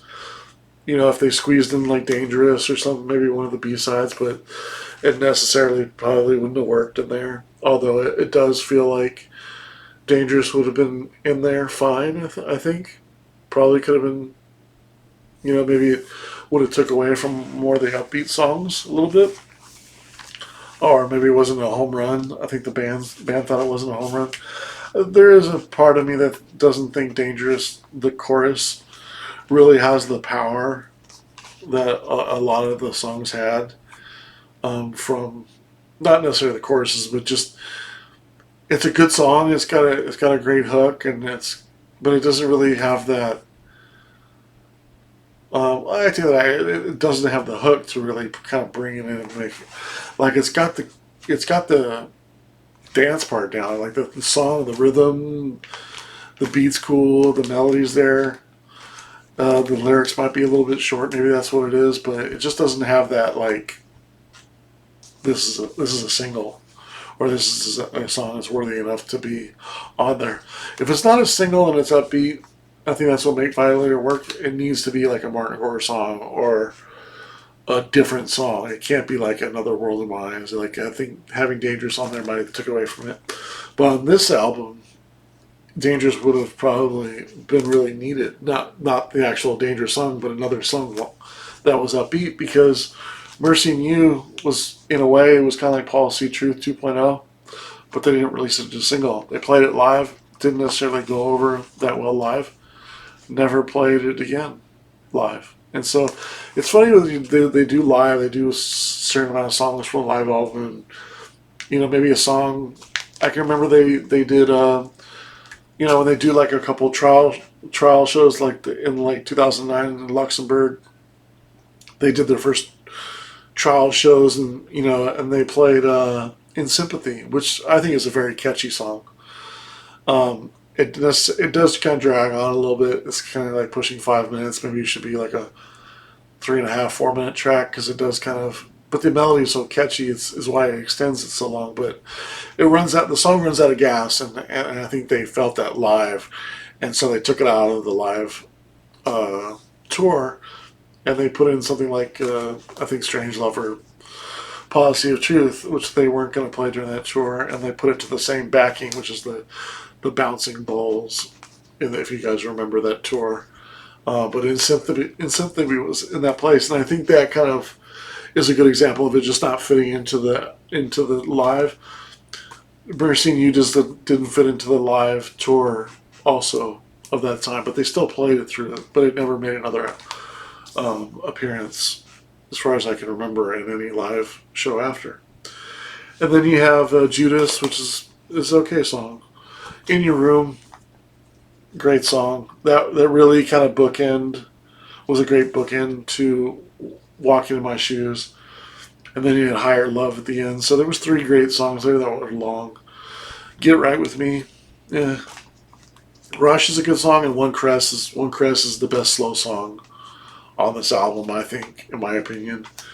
So you had 1, 2, 3, 4, 5 really good songs, and then maybe and I'll name them for you. This is my opinion, of course. Walk in My Shoes, In Your Room, One Caress, Higher Love, and Rush are really good songs. I appreciate what Rush does with the energy, and it's kind of like techno, and it's kind of has like an industrial, the energy's there, and it has a really cool low point that it brings up, right? So I'll say those 5 songs are good. The ones that are okay, Condemnation, Judas, and Mercy Me are okay. I Feel You and Get Right With Me are So that's why the album doesn't rate as high as Ultra or Music for the Masses. But people that aren't as hardcore Depeche Mode fans, I might say something that's a little controversial, but the people that rate this higher than Music for the Masses and Ultra are generally newer fans. We didn't weep. It is what it is. No, I'm just kidding. Here's the CD version. And I used to have the cassette version, and I used to have the live songs of live Faith Devotion live, which was interesting. I had that on cassette too. It was interesting they put out that live because they're the exact same versions, just live. So it's strange. So remember what I was saying about I don't like I Feel You? But I do like the remixes. Brian Eno on here. The Grungy Gonads mix. The Throb mix. The Babylon mix. Some great versions on here. Man. Some great versions on here. And then I had to get the European one too, because it has the Swamp mix. The Renegade Soundwave did a remix on here. Helmet at the Helm mix, which I think is by Mark Stent remix. The Helm, I think, is the studio Helm. It's great remixes. To a point, I can't remember which version it is. It might be the African Surgery mix, but when they play the intro to I Feel You, when they do the live version and they get into the regular version, that intro is part of the live version. That part is cool. I do like that. But then they go into the regular version and then I kind of tune out the song for the rest of that. But cool live stuff. Moving on to Walking in My Shoes. Man, I played this so much. Oh, this is Condemnation. I'm sorry. Walking in My Shoes. This is the original. Man, this is beat up. This thing's barely holding together. This is the original trifold, and this kind of shows you like the live devotional tour, right? The TVs. Very cool. Man, you got your money's worth on this one. 7-inch remix, the Grungy Gonads mix, Random Carpet mix, which was William Orbit, the extended 12 mix. Then you got the aquatic mix ones, which I can't remember what it was called. And then you had the ambient whale mix, which was. So you got like 5 remixes on here, and then My Joy. God, how good was My Joy? The single mix, and then they had the extended mix on here, the slow slide mix it was called, of My Joy. Could have My Joy been on the album? I think that was what I was going to say, but I was trying to think of what song could have replaced them. Man, My Joy could have been on. Now, if My Joy was on there, it would have been a tough. I love My Joy. I think the song does run out of steam at the end. Somewhere in the middle it runs out of steam, but I love the fade out of My Joy as he's saying My Joy, singing it.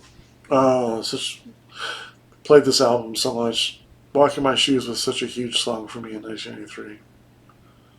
It was, I mean, if it wasn't for Walking My Shoes, I think Songs of Faith Devotion would have been a big disappointment for me on first. But I can remember, because again, I heard I Feel You before the album came out. It was a single. And it was played already a couple months before the album came out. So I immediately went to track 2 and was blown away and probably spent hours on track 2 before I even got to track 3. That's how much I love that track. And then shortly after, these remixes came out. Amazing, amazing time to be a Depeche Mode fan. Condemnation. So this had the Spiritual Guidance mix of Rush. The Nitrate mix of Rush was really good. And then it has some live, Condemnation live, Halo live, and Enjoy the Silence live. So a little bit of there. As if you didn't get the, they recorded those albums so well for the Devotional Tour DVD and VHS that,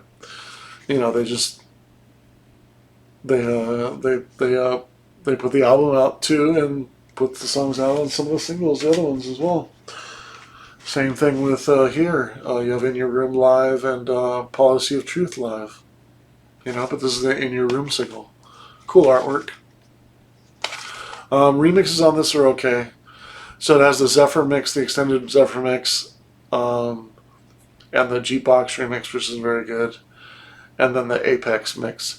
So there's 2 versions they always do. They always have the album version, and then they've always been playing since, as far as I can remember, maybe not on Exciter, but after Exciter tour, they always play the Zephyr mix versus the original.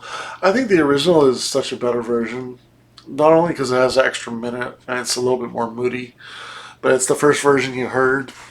The Zephyr mix is kind of like a 7-inch mix. It's a little bit more rocky, but I don't think it. But it has less piano, and for that reason, and it's not as long. It's a little bit of a disappointment when they play it live. Where if they play the original, it might interfere with having another 2 minutes. They could play another song, but it's just to me, it's not as good a version. But the reason why to get this is the Adrenaline mix of Higher Love, which is really cool on this. And then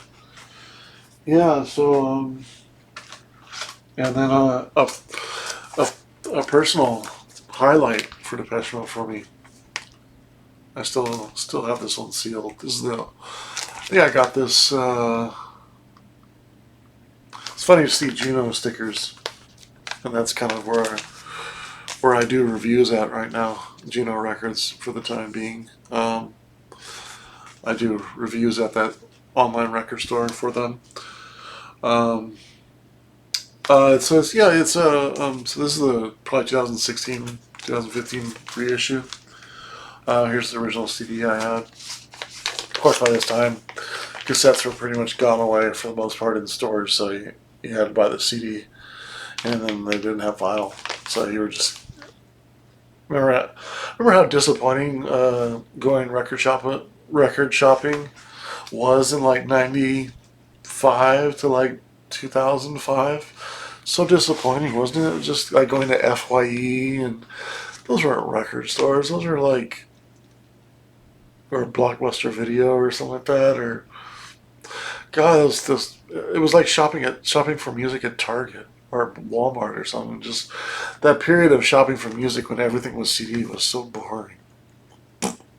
Glad we learned our lesson and went away from those and decent record stores. Or shout out to everybody who owns a record store, a proper record store where it actually has different mediums and flyers and stickers and shit like that and posters.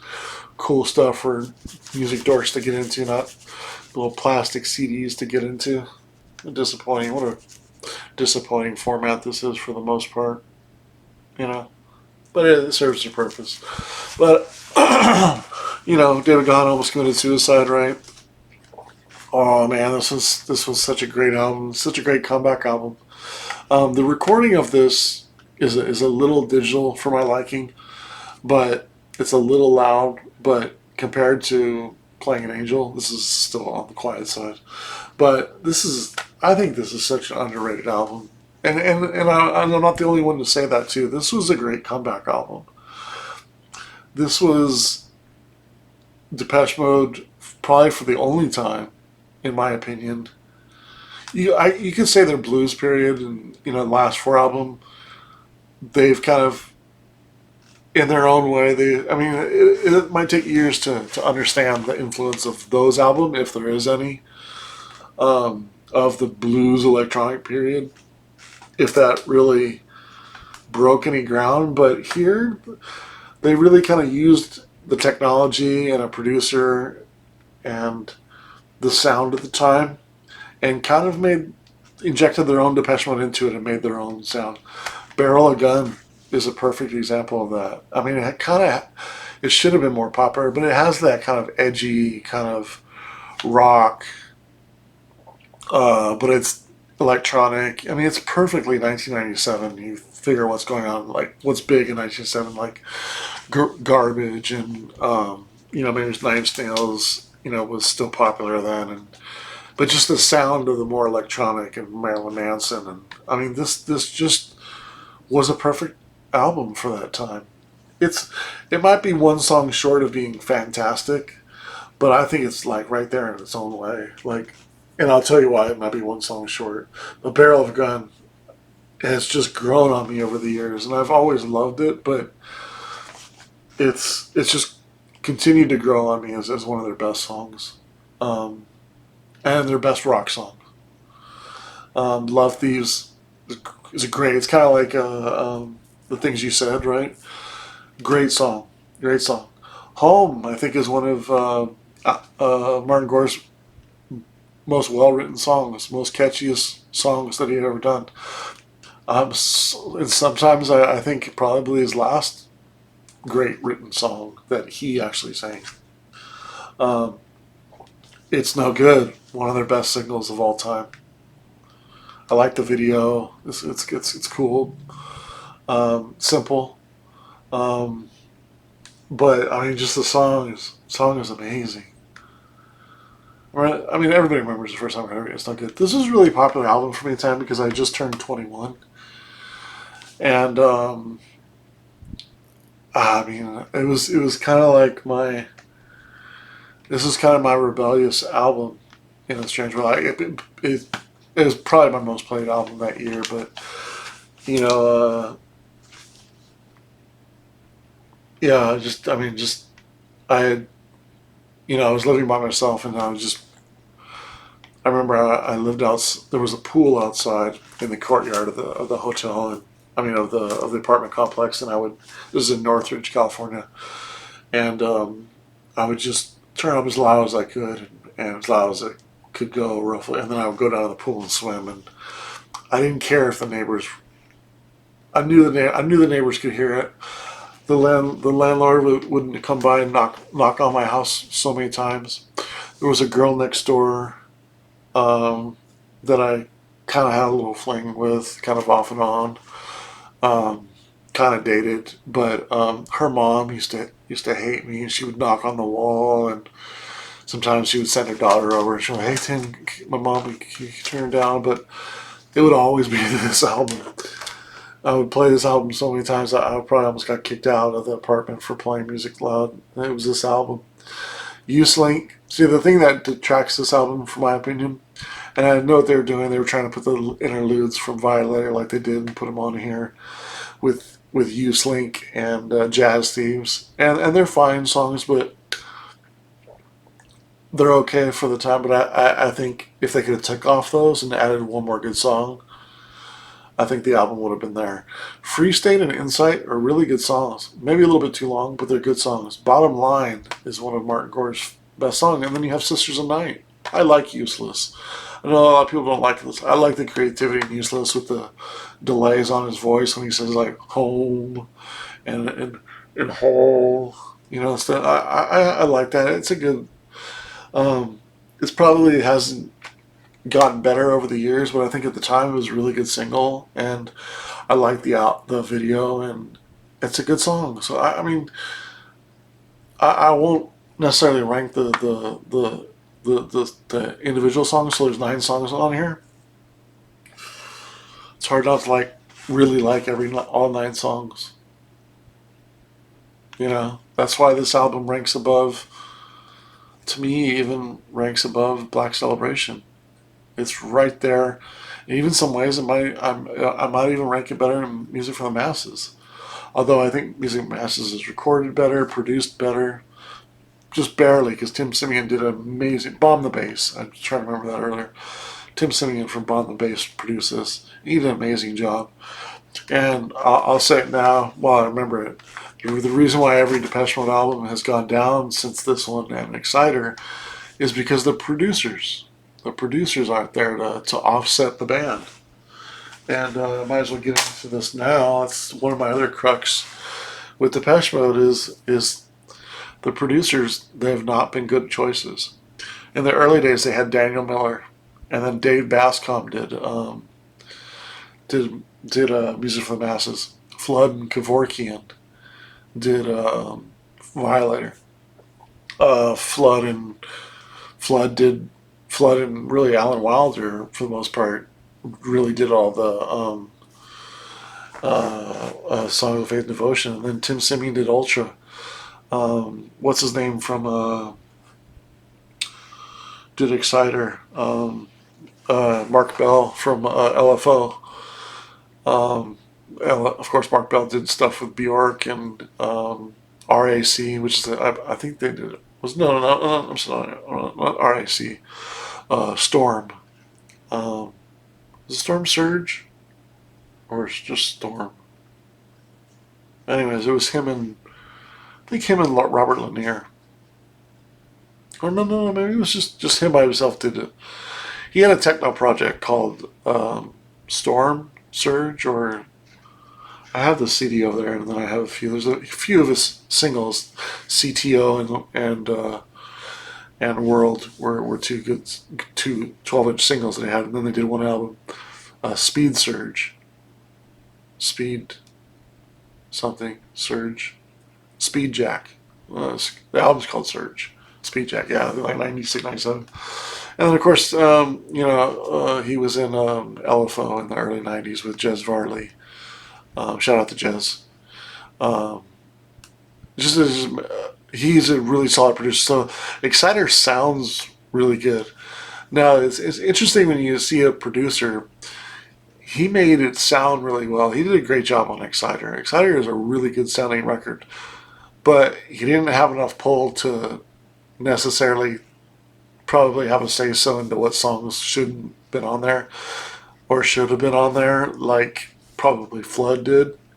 I'm sure Flood had a say so on what went on Violator, or at least a strong opinion. Francis Kevorkian, Daniel Miller, like those guys had some say so in the studio, I'm sure, of what, or had a good opinion of what made the album. By the time Exciter came on, the producers had less and less pull, and were just there to sort of massage the album sonically in their own way, but not really be a member like they were in the early days, in my opinion. Like Alan Wilder was the tie to why the album sounded so great. The reason why Violator sounds so great, because him and Francis Kevorkian and Flood and Alan Wilder were in the studio. I mean, talk about amazing, and even Gareth Jones and, again, Dave Bascom, Daniel Miller. Like, that's the reason why those albums sound so iconic was the equipment they used, of course, the band's talent, and then the producers and engineers they had. I mean, Mark Saunders and Alan Mulder and some of those mute remixers, Flood, of course.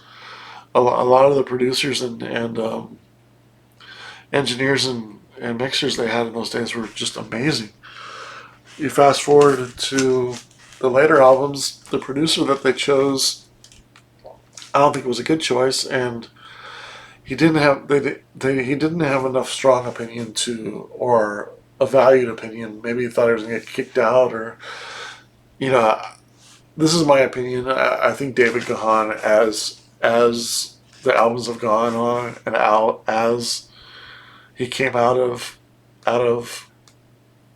I think for David Gahan to be in Depeche Mode, he has to have full control. I think Alan Wilder is probably the crux of him and David Gahan.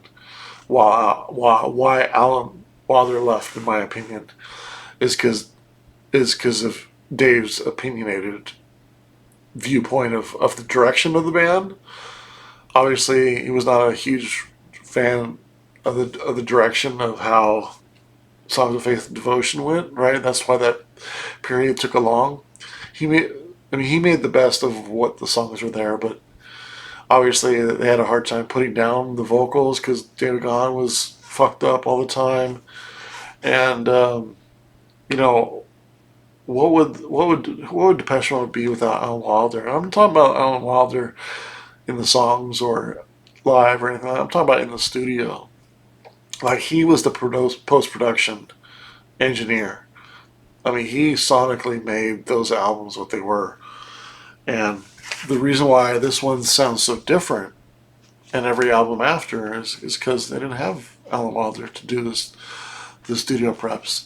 I think by this time they all went to computers and everything was done in a computer, and not everything was mixed down on a studio mixing board, and probably even 24 track. Probably by this time it was probably early Pro Tools or Cakewalk or however they tracked the records at this particular one. But that led to the not necessarily bad sounding record, but different. And Exciter kind of went back to that a little bit. I don't know the exact ways they recorded Exciter versus this. But then you go to Playing Angel and it all went to shit.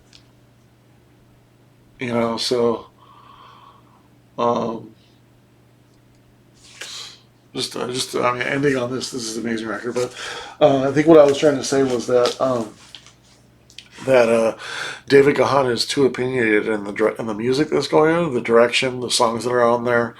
Now he's singing writing half the songs on there. Probably because Martin, he comes to the table with maybe not a full album. They're like, hey, I got a couple songs here, and then probably Martin Gore has like 8-9 songs. They're like, cool. He's thinking, I got an album, but David Gahan's like, well, I don't really like these, but I got a couple of my own, and then it ends up being half and half. And Martin Gore's, a fairly easygoing guy. I'm sure he's not necessarily a pushover, but he's not going to stand up to Dave Gahan and be super opinionated about what songs are used and what songs aren't, and is David Gahan's songs good or not? I mean, he appreciates somebody's helping, and he's not necessarily the one to stand up for him. Alan Wilder was that person. Alan Wilder was like, I'm sure if he wasn't writing songs at the time, but the direction of the band, I think Alan Wilder saw the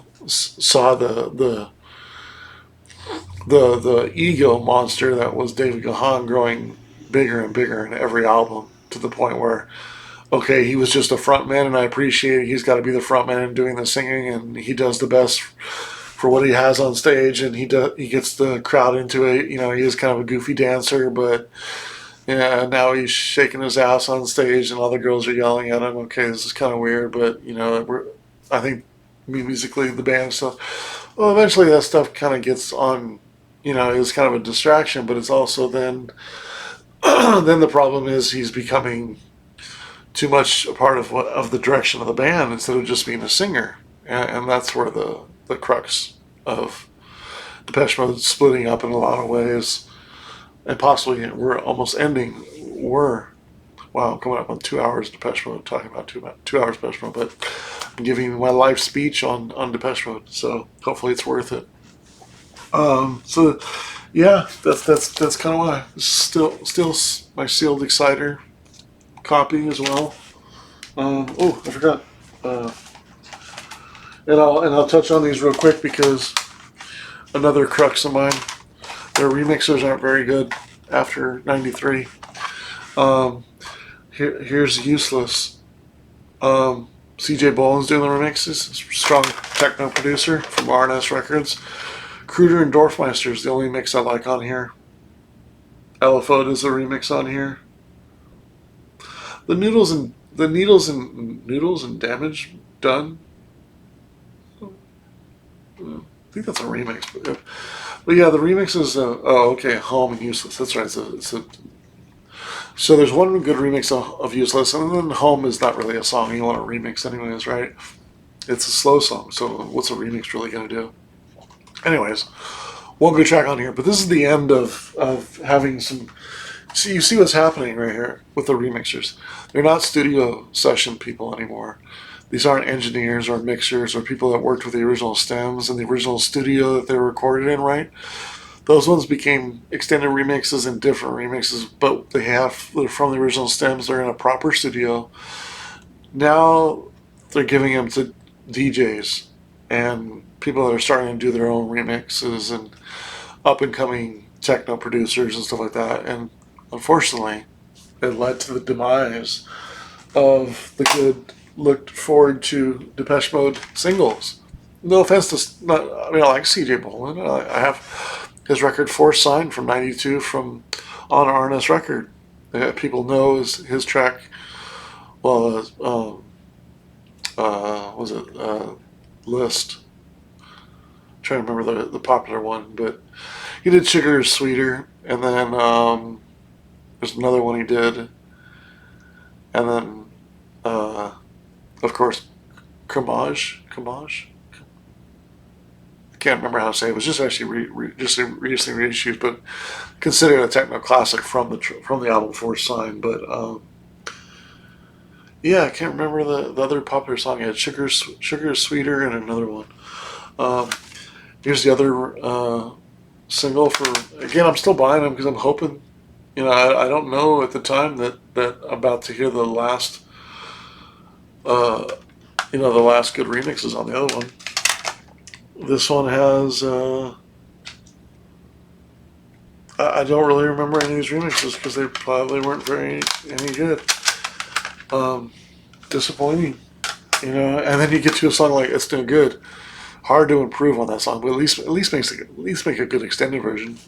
Though the remixes on here suck, and it's unfortunate too because I do like Speedy J. There's some hard floor I like, but again, this particular time and age, a lot of them recording on computers now, a lot losing that analog edge. Slow Blow, disappointing, wannabe techno B-side, a bass bounce mix, just some disappointing remixes. And then what in my opinion is probably the last good remix is the Underworld version of Barrel the Gun. That's kind of the soft mix, 6.5 minutes. No beat, just a beautiful ambient version.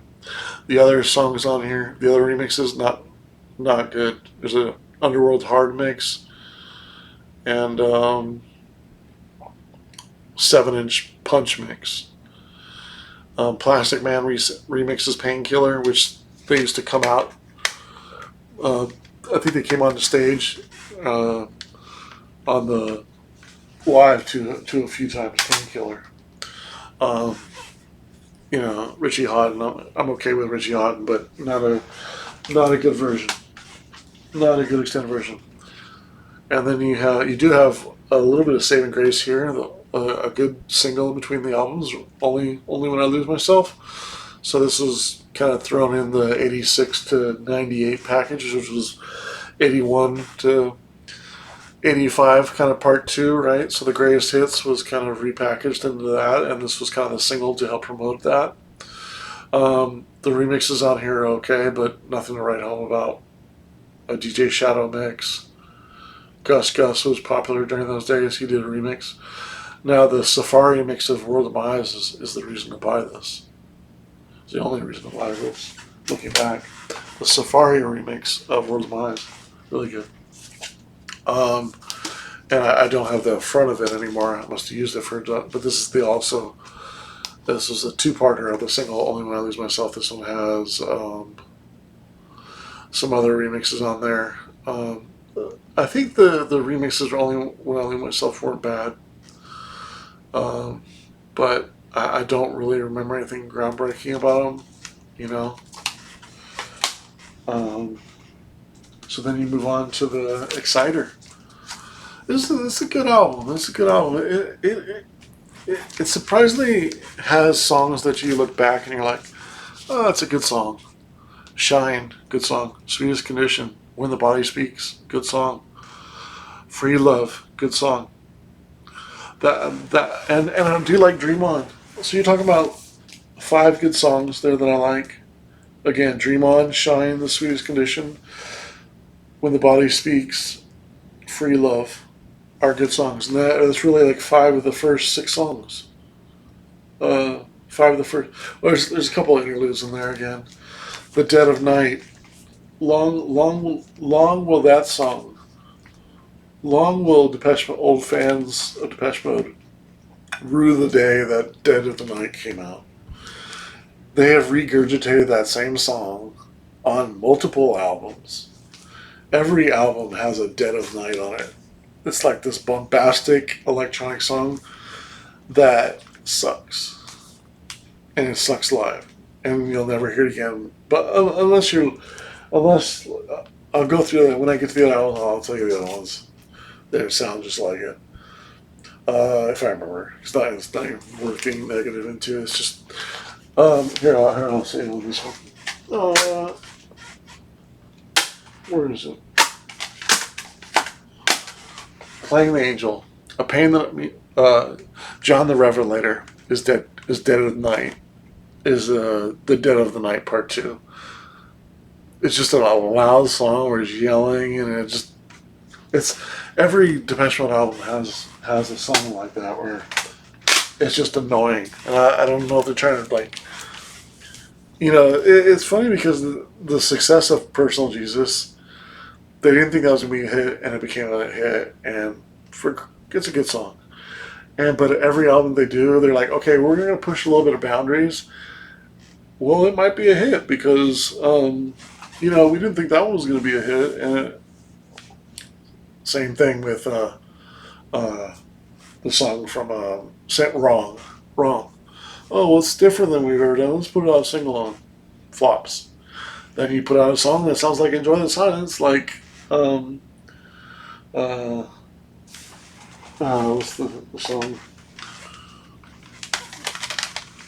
Playing Angel, the popular one. Precious. And they're like, okay, Precious, that sounds like a Depeche Mode song. Almost went top 40 in America. Basically, it's the last song to even sniff the top 40 for 25 years from Depeche Mode. But, I understand you don't want to make songs like you do, but hello, Depeche Mode, you're a synth wave pop dance band. You're not a blues rock band. Sometimes I feel like saying that. But again, David Gahan taking over Depeche Mode.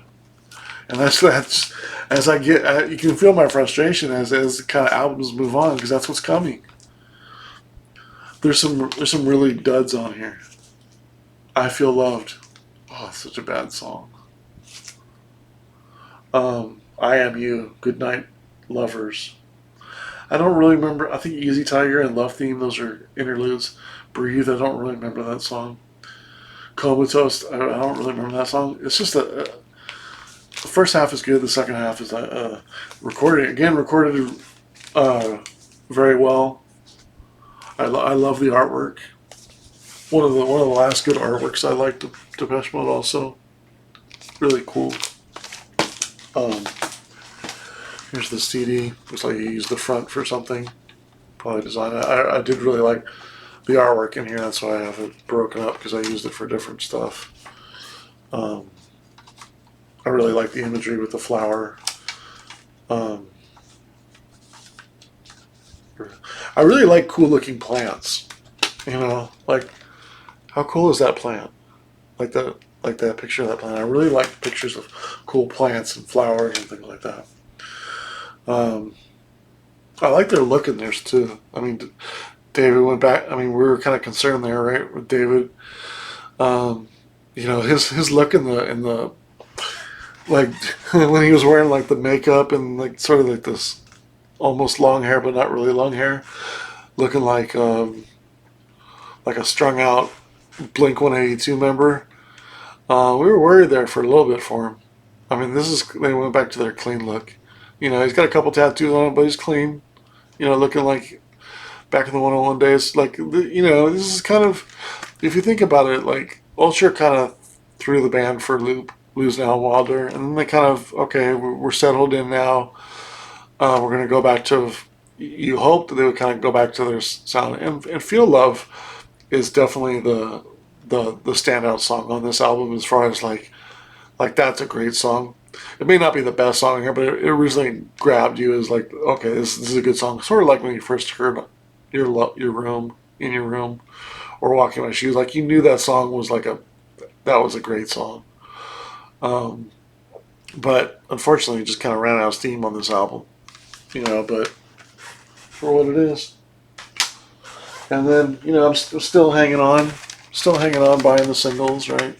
Dream on You, both. I Feel Loved. You know, hoping that there's some remixes on here. If I remember correctly, the Bushwhacker mix of I Feel You is good. I was a huge Thomas Brinkman fan in like 2001, 2002.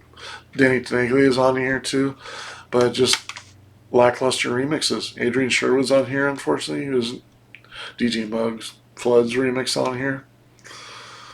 I don't know who some of these people are. Dave Clark is on here. He's remixed it. But I Feel You just isn't a great song anyways, but did really well in the dance charts. Dream on You did really well in the dance charts too. Again, I love the artwork. The flower. Plants like a cactus. Really cool. You know, nice clean image. Looking like Depeche Mode should. Yeah. And that was the last of me buying the singles of them. I was tired of striking out. There's no good. There's a song called Dirt on here, the B-side.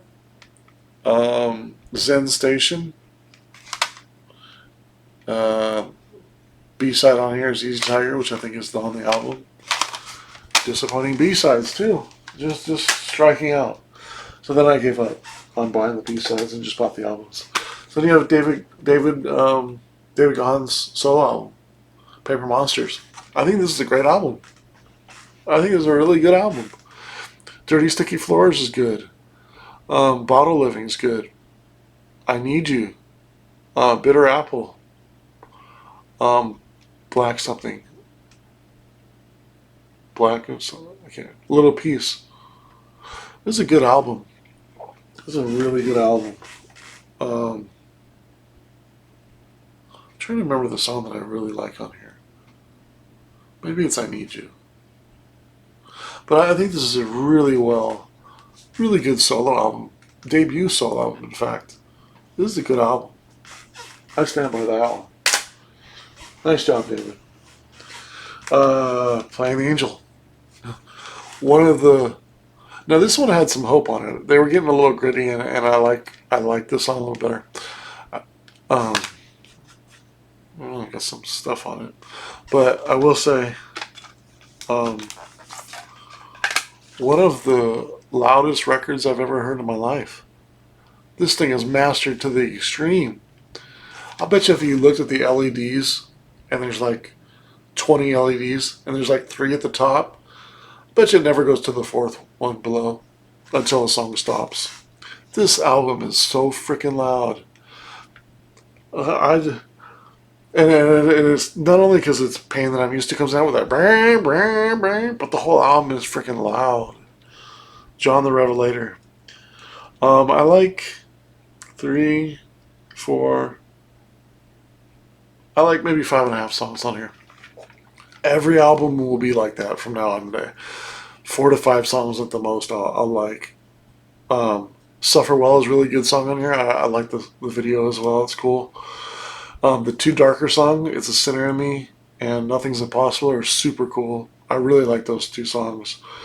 They kind of have an edge to them and a darkness to them that are really cool. Precious is a good song for sure. And I like Lillian. Lillian's kind of a corny song like I Feel You, but it kind of works for me. I feel like there is I said 5.5. I think I Want It All as well as, maybe that one is, or Darkest Darker, Damaged People. I'm okay with one of those. I'm okay with two, so maybe 5.5 songs. But just a loud album.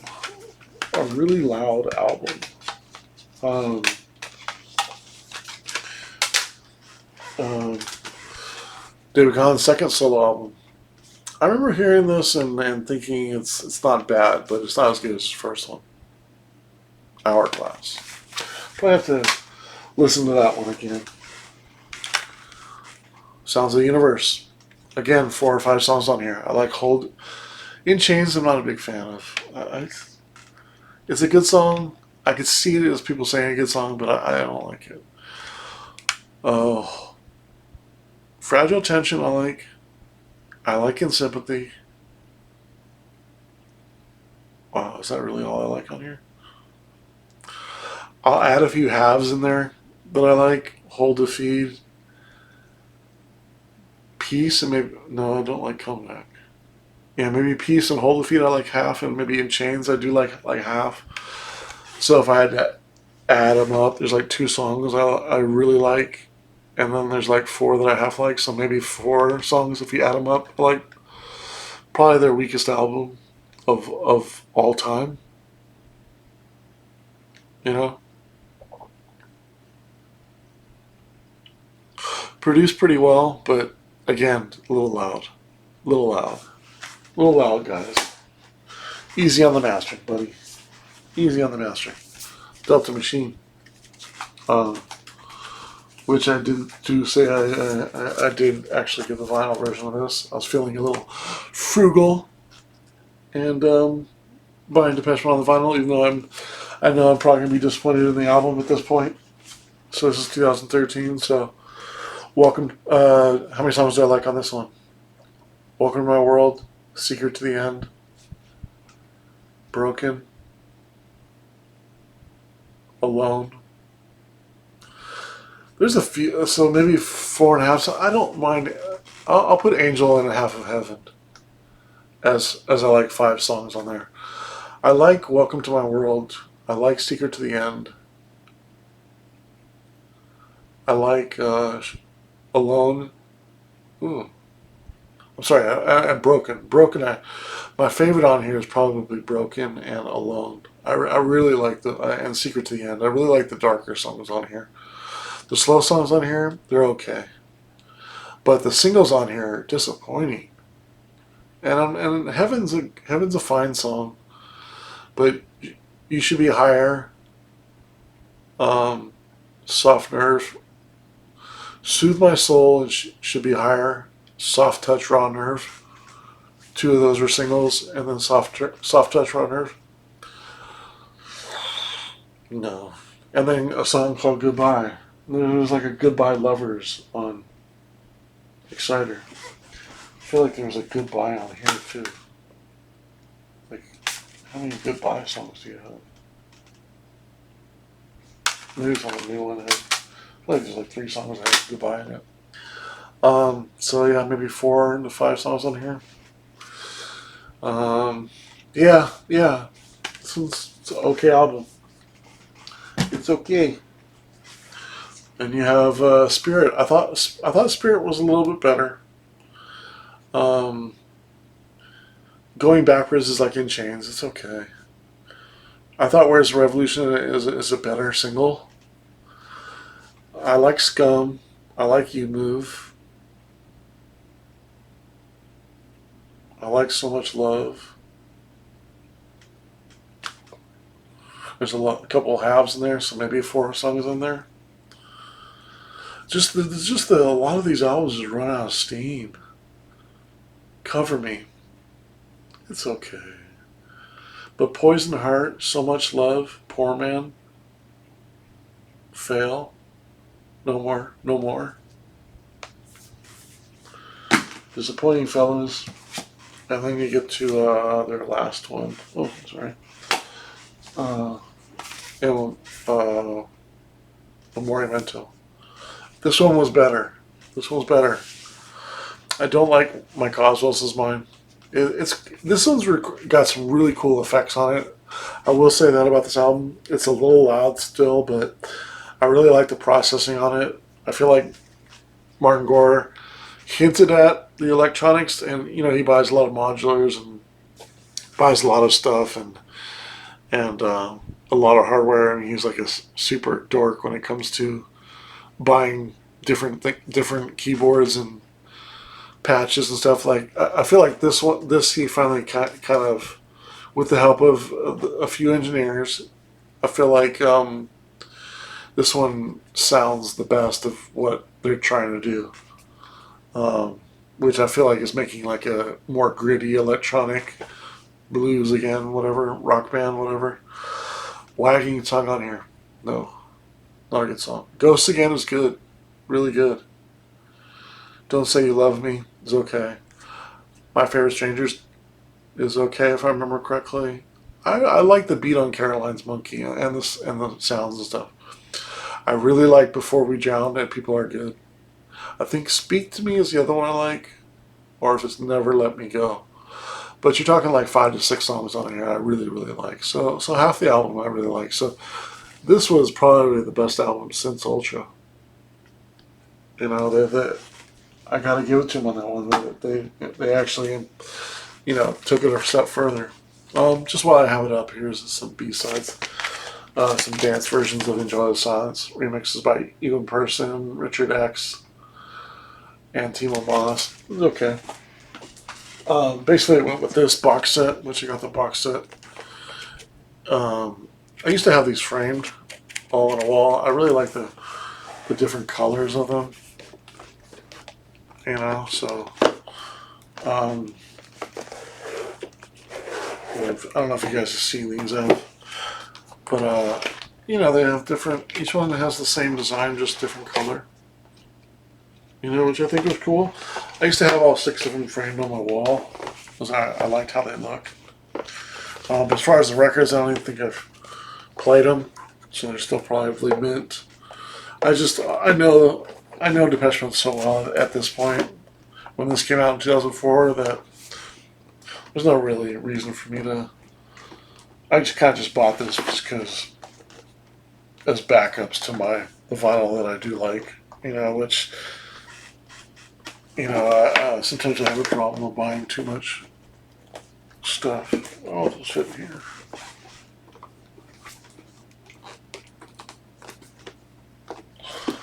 This will not fit in here.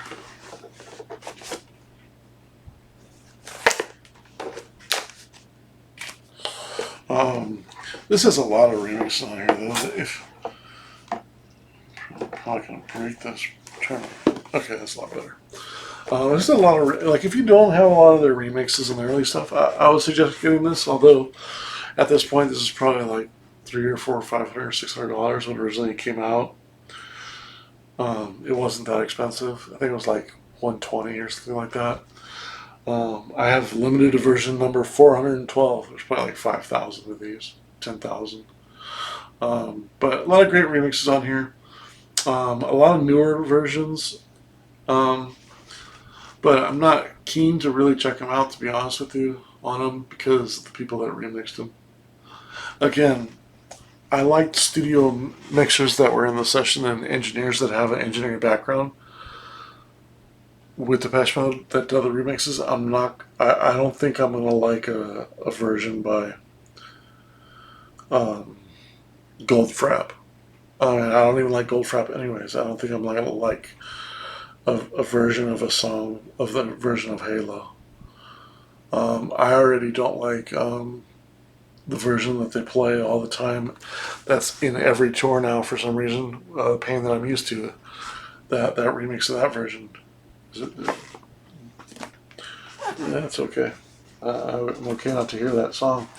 How does I Pain, of all the songs in the last 20 years, A Pain That I'm Used To, get played? Here's the box set for the Violator box edition. There's 10 12-inch singles, a couple posters, some stickers, I think. Basically, this is my backup version of all the records that I have. Right here's. I don't have this one. This is kind of the reason why I bought it, though. I don't have the UK version of Policy of Truth. Here's World of My Eyes. I have all those remixes. I can't remember. I think it's the promo copy of Enjoy Silence, I want to say. And then there's different versions of.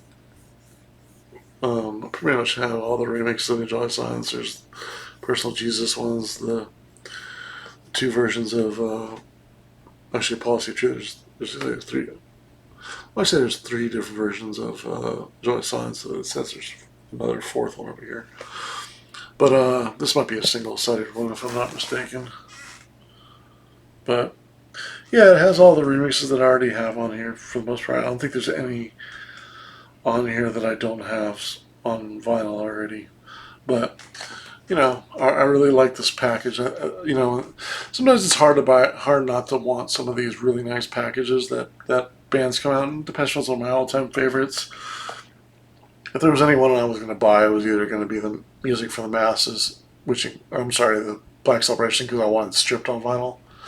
Oh, I still do want the Songs of Faith and Devotion ones, because I do want the Walking in My Shoes on vinyl. Those two, I would love that. And Even I Feel You, because I want those remixes on vinyl. So hopefully I like to get this someday. I have number 268 limited edition.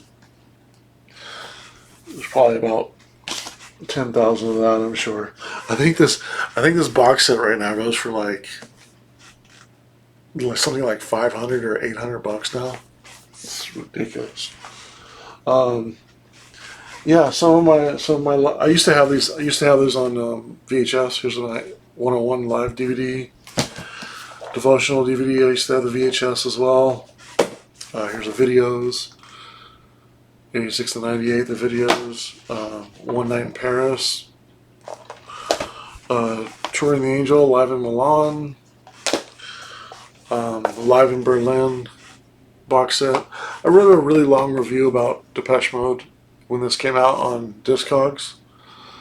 If you're bored and ever want to get a chance. Exciter program from the tour. Delta Machine from the tour, right? Some cool pictures in here. So I got that. So, yeah, me live. So I've seen them. I guess I'll end on them live. So 2.5 hour video. But I knew this was going to be the longest video because there's a lot of information, a lot of opinions on Depeche Mode, and so like live, I saw them on Dodger Stadium in '90, August 4th. I think it was the first night. So there was 4th, 5th, and 6th. Then we saw them at the Forum in '93. We saw them in '94 on the Exotic Tour. These are all in Los Angeles. The Inglewood Forum, Dodger Stadium, Shoreline, the Amphitheater in '94 on the Exotic Tour. And then I got really lucky, and I got to see them at one of the two Ultra parties. So after David Gahan almost committed suicide, he had two small shows before they kind of regrouped and did the Greatest Hits Tour. And I got a chance to see that. And one was in London. And one was in Los Angeles at the Shrine Auditorium, and they were called the Ultra Parties. And so it was funny because I was just leaving. I was going to recording school at the time, and my friend Eric paged me, and I was on my way home, and I checked my meter, and he was like 911, 911. I was like, this is not like Eric to page me 911. So I called back when I got to my house, and he's like, dude, I got Depeche Mode tickets. Come now. And I must have got in my car so fast, and with a huge smile on my face, we're going to go see Depeche Mode, at a small venue, and that was so cool, and drove like 100 miles per hour to get there. And yeah, there was only about 2,000 people there at the Shrine. Of course, they did only like five songs. I think it was Barrel the Gun, It's No Good, Home, Never Let Me Down, Never Let Me Down Again, and then one other one. I think it was maybe they just did 4 songs. Might have been just 4 songs. Yeah. Anyways, I was, I'm not one to be like want to be super close, but that, looking back, that's probably when I should have been, because that was been the only opportunity. I've sat at some fairly close ones. I've sat close enough to where I'd want to be close enough, but I don't think I'm not one of those people that like to be close to the stage. I'd rather be back so I can hear the sound. I'm more interested in the sound than being close to the stage. Although sometimes certain bands, I'd like to be closer to the stage if they have more energy, or they have better, or they have a good light show that I kind of want to be on the floor for, like Skinny Puppy. Uh, but Depeche Mode, yeah. So I saw them there, and then I saw them at the Singles tour in Inglewood. Then I saw them at the Staples Center in Exciter in the 03 tour, 2001 tour with my girlfriend at the time. I saw them in 2009. The only tour I didn't see them on was this last one and playing the Angel tour. But I saw them on Sounds of the Universe in Virginia in Jiffy Lube with my girlfriend and her friend, 2009. And then I saw the Delta Machine tour, same venue in 2013. And then I went to Staples Center and saw them at Staples Center in Los Angeles 2013. That one's actually kind of funny because there was a picture that that was on their website for a while, and it was Dave Gahan and on stage, and you can kind of see me in the picture pretty obviously in the because I had pretty good tickets, and you could see me at least standing, because I'm kind of a tall guy. I'm like 6'6", 6'7", or whatever. And my friend who was next to me was my friend Jorge, and he's like 6'3", 280. So we were two big guys, and you could see us pretty obvious. I was on their website for a while. That was pretty funny. So then we saw them on the 2017. We went to Edmonton. Last we kind of had a bucket list thing. We've kind of joked around and wanted to do this again. But my siblings, my two older sisters, my older sister came from Orlando to Edmonton. My other sister she was living in Sacramento at the time, and then my brother was in Pennsylvania at the time, and I was in Virginia, and we met up and we flew there together. And so all four of us siblings kind of converged upon Edmonton to see a hockey game and see Depeche Mode in Edmonton. And if you knew the history of us as a family, we were big Los Angeles Kings fans growing up, or my sister was, and she met her husband who worked at the Forum, Inglewood Forum at the time, and that's how they met. And they used to go to hockey games a lot, and we used to go to the hockey games a lot because it was kind of like a cheap ticket at the time. Like, instead of going to probably Lakers were too expensive and too crowded, and we used to go to the Inglewood a lot because the tickets weren't expensive for hockey. So we got really into hockey like 83, 84 when I was like 7, 8 years old. So I've been a huge hockey fan ever since, and I actually like the Oilers more than the Kings. So I've been a huge Oiler fan. There's my Oiler stuff. I have a lot of Oiler stuff in my house, but I'm a huge Connor McDavid fan, a huge Oiler fan, and so we got, I bought the tickets for the hockey game for all four of us, and those people paid me back, and then I think my sister, or no, did I buy the Depeche? I think I bought the Depeche Mode tickets, and then my sister bought the concert. No, I bought the Depeche Mode tickets. My older sister bought middle sister bought the hockey tickets. My brother bought the hotel, and then I think my sister bought the flight, if I'm not mistaken. This is kind of 2017, so the tickets aren't as expensive as you think they might be to fly to Edmonton at the time compared to what they are nowadays and things like that. But yeah, so we all went and saw Depeche Mode the second night. And then the first night we flew in, just kind of got our room and stuff like that. But the funny thing about that there was a couple of funny things about being in such a small tour, a small city like Edmonton. It seemed like a small city. I mean, it's not really a small city, but it seemed like a small city. I was living near DC, and we're from Los Angeles, and my parents are from New York, and was kind of used to big cities, and to so we flew into Edmonton, right? And so we're all got our rooms, got all settled, and we're gonna go get something to eat. It's probably like, I don't know, 8 or 9 p.m. So if anybody knows Edmonton, you'll know there's this particular pub that's a British pub. I think we were at the Marriott, which is downtown, and so we end up, let's walk down the street and see what kind of restaurants there. We're just gonna get a bite to eat. Not gonna be a long night. And we walk in and we see the British pub and we're like, oh my god, that's awesome. We gotta hit that. But let's do it tomorrow because I feel like the first night I don't want to get all drunk the first night and get out of control and then ruin it for the next day. We're going to be up early the next morning day. Let's go to this other place. So this is what a funky decision this was. And so we ended up going to the other place. It was more popular, nicer place, but not as much as appeal as that. We wanted to go to that place when we could spend some time out. This one was pretty much just get a bite to eat, maybe grab one beer. The Oilers were on TV, so we were gonna watch them on TV and then go home. So we get in there. The food was pretty good. They wouldn't change the Oiler TV to the game, even though we're in Edmonton. It's on pretty much all of the other ones on the other side of the table that they sit on. They wouldn't change to the Oiler game, and so that didn't ruin the experience tonight. But the food was okay, and we ended up going home. So the next day we go to I think the pregame, we went to go watch them practice we walked to the stadium, which was kind of far, and then we walked back. And so then that night we went to that pub.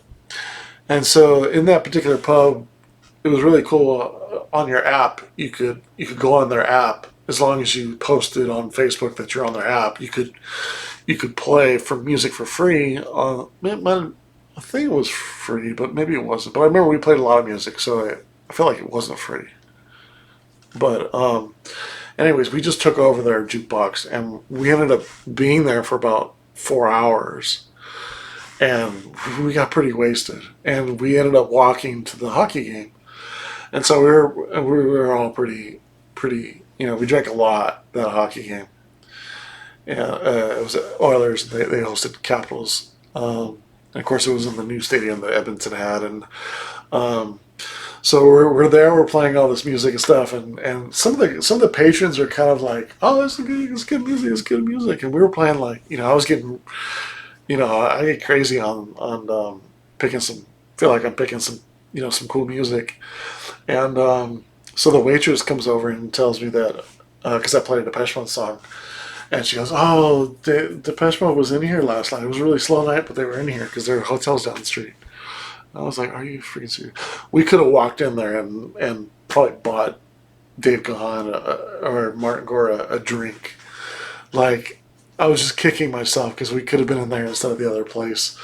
Could have went in there and saw Depeche Mode. And, I'm sure they would have been great guys, probably would have invited us backstage, or we already had really good tickets. We were like in the 12th row, so we probably wouldn't have got better tickets, but we probably could have, met them after, or at least got their autograph or something. It's just been nice to ask Martin Gore a few questions about music or stuff if the time would have allotted, or he would have been cool about it. But yeah, we could have met Depeche Mode there. That would have been so cool, and buy them a drink or something like that. That would have just been amazing. So the funny thing is, so that happened, right? And then the next day, we just missed Connor McDavid. Like, he was getting like a bus or he was walking on the street, and we just missed him also. And I was like, now I missed Depeche Mode in the bar, and then now I missed my favorite hockey player. I could have just got his autograph. He was right outside. So then we were walking towards the game. So that happened a little bit before with the tickets, with maybe meeting my favorite player that's up in the Depeche Mode. We heard about that. Then we were walking to the game, right? We walked past this restaurant, look in, and we see Alex Ovechkin, which, if you don't know, is the star of the Washington Capitals. He's going to pass Wayne Gretzky's best record. But he's probably the biggest star of hockey.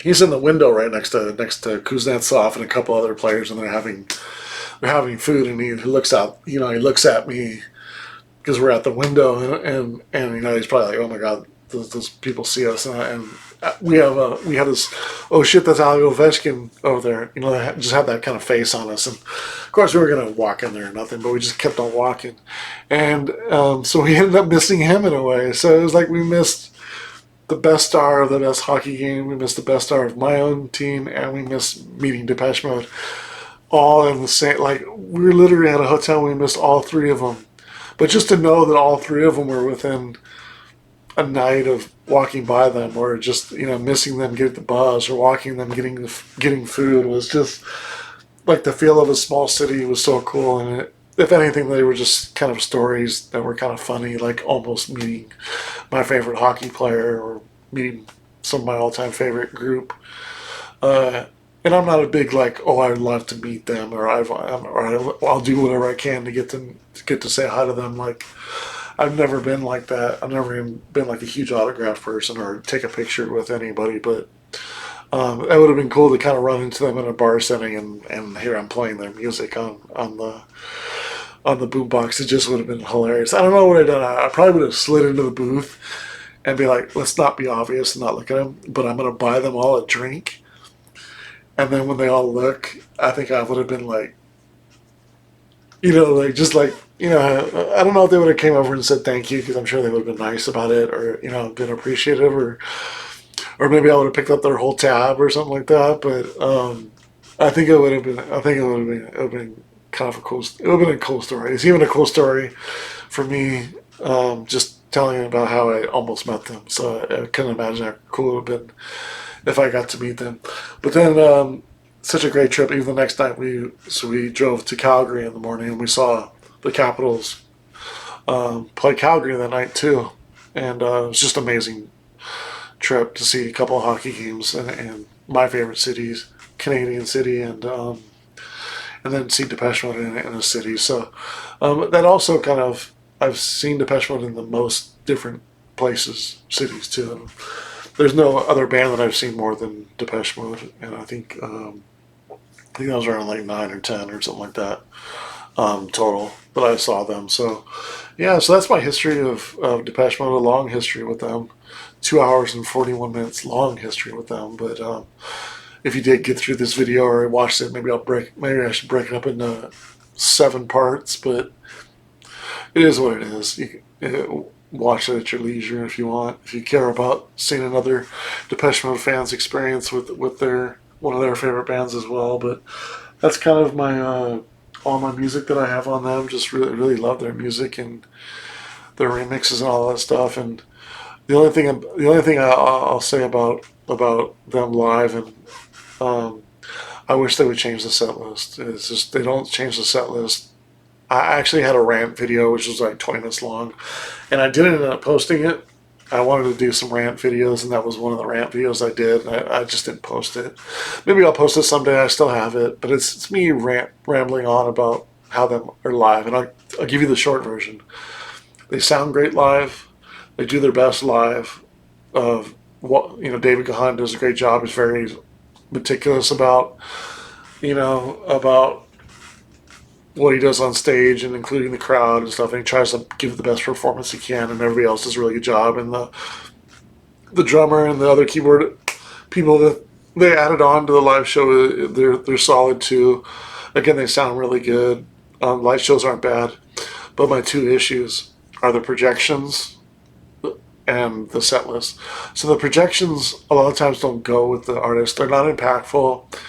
Like, if you guys know the videos a lot, like when they did Enjoy the Silence, and they had the acrobats sort of doing yoga poses, and then another video they had like dogs running around, and I Feel You sounds like looks like an Apple iPod video from back in the day, and their videos don't really have any impact anymore. They don't go with the songs. If you guys remember, like Clean and The Rose, and as the song gets more up, the wind picks up, right, and has like a video projection screen feel, and grainy kind of picture feel, and Stripped when he writes on the Devotional Tour, when he writes Stripped, and eventually All Becomes Black, and it's just subtle things that they used to do in the in the videos that were like they would go so well with the music.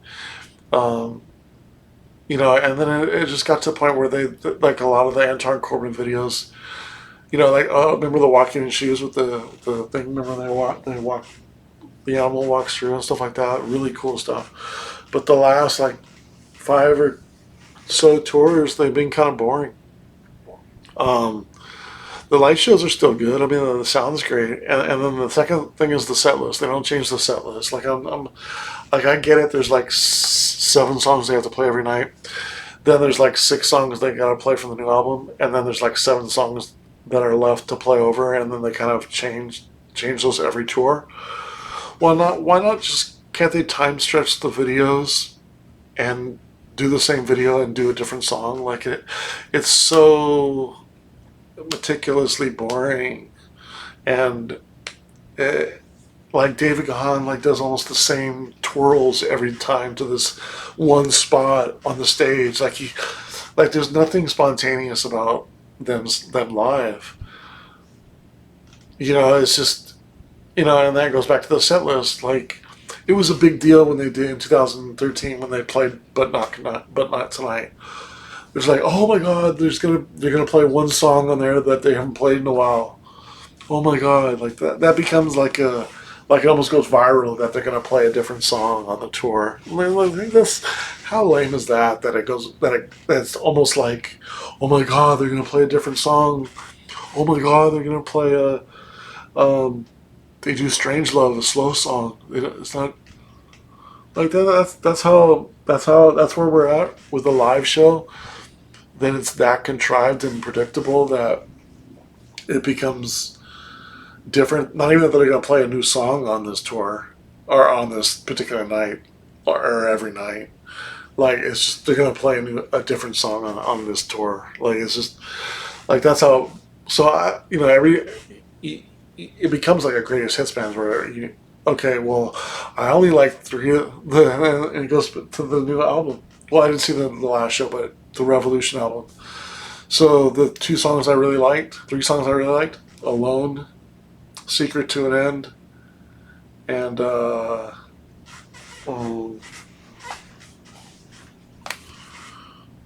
I'm sorry.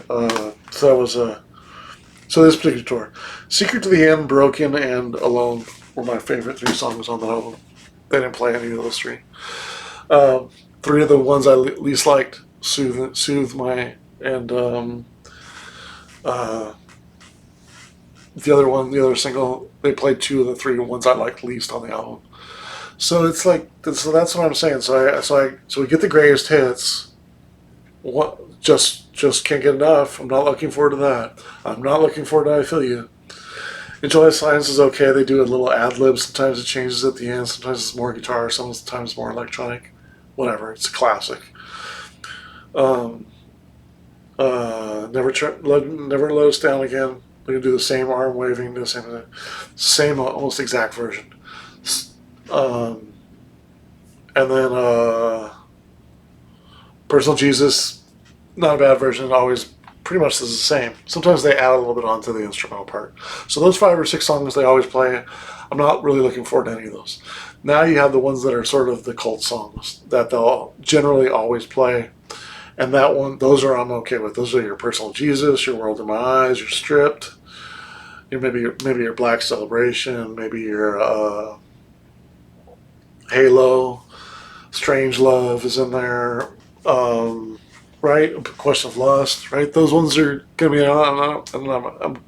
It's No Good, definitely in there. Barrel of a Gun, Precious even. I'm okay with like all those in there. Those are all good. Then they have a couple like 3 to 5 songs where, so they got 6. They got their 6 they have to do. They got 6 from their new album. They got 6 that are the other ones where there's a couple in there where like a fan might be, oh, okay, In Your Room's in there. So the ones I'm okay with, and then they have like a chance to maybe throw on 2 from Martin Gore and then maybe like 2 other songs. And those 4 they kind of dropped the ball with. I mean, Martin Gore does his best. Like he did Bottom Line before, which I liked. He does Home a lot, which is a good song. He'll do Somebody, Question of Lust, sing a solo version of Strange Love, or But Not Tonight. Like, okay, he does his best on those two songs, but there's no opportunity to do. You're just getting at the point where it's running 2.5 hours, and you either don't do the other songs on the new album, which somebody would love to do. Hey, it's your new album, or some songs that, oh god, they haven't played that in 30 years, like People Are People, or Blasphemous Rumors. Can you imagine how awesome it would be for Depeche Mode to come out and do Blasphemous Rumors? Like, that was the first song we did. People would go freaking nuts. It would just be amazing if they came out and did um,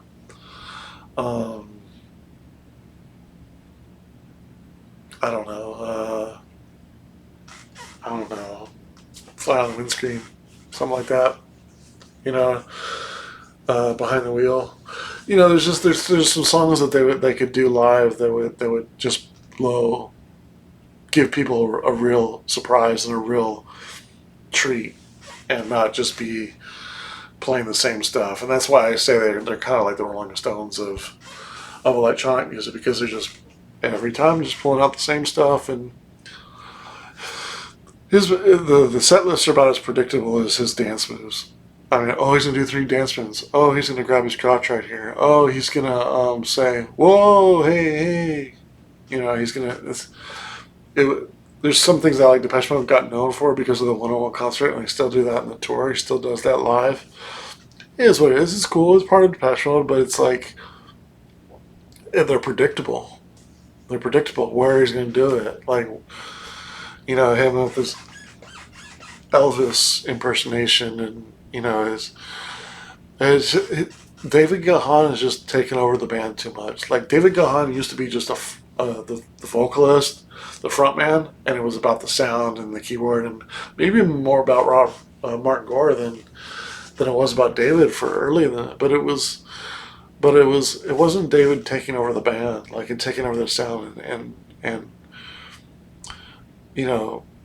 like, I feel like he wouldn't be in Depeche Mode if he didn't have things his way, and that's a more rockier album. He's got to write half the songs. They got to do these on tour. I don't want to do these songs on tour, and everything is just catered to Dave Gahan, and how pissed he might be, and just shuffle off back to home if he doesn't get his way. It kind of seems like that. Martin Gore is too nice of a guy to be he's kind of, I would say, he's a pushover, but he's too nice to have any kind of qualms and put effort into doing something, and then Dave just walk off and say, fuck it, I don't want to do it anymore.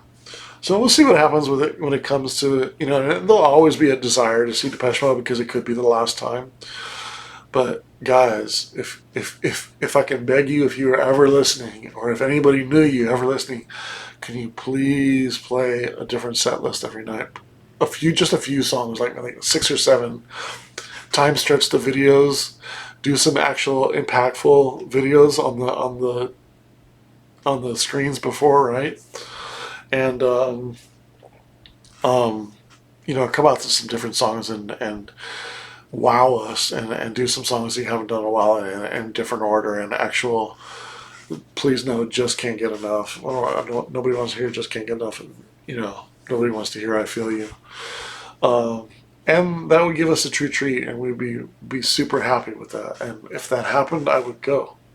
The only reason why I want to go now is because I want to take other people there. And that's what happened with 2017. It was because my siblings were gone. 2013 was because my friend was going.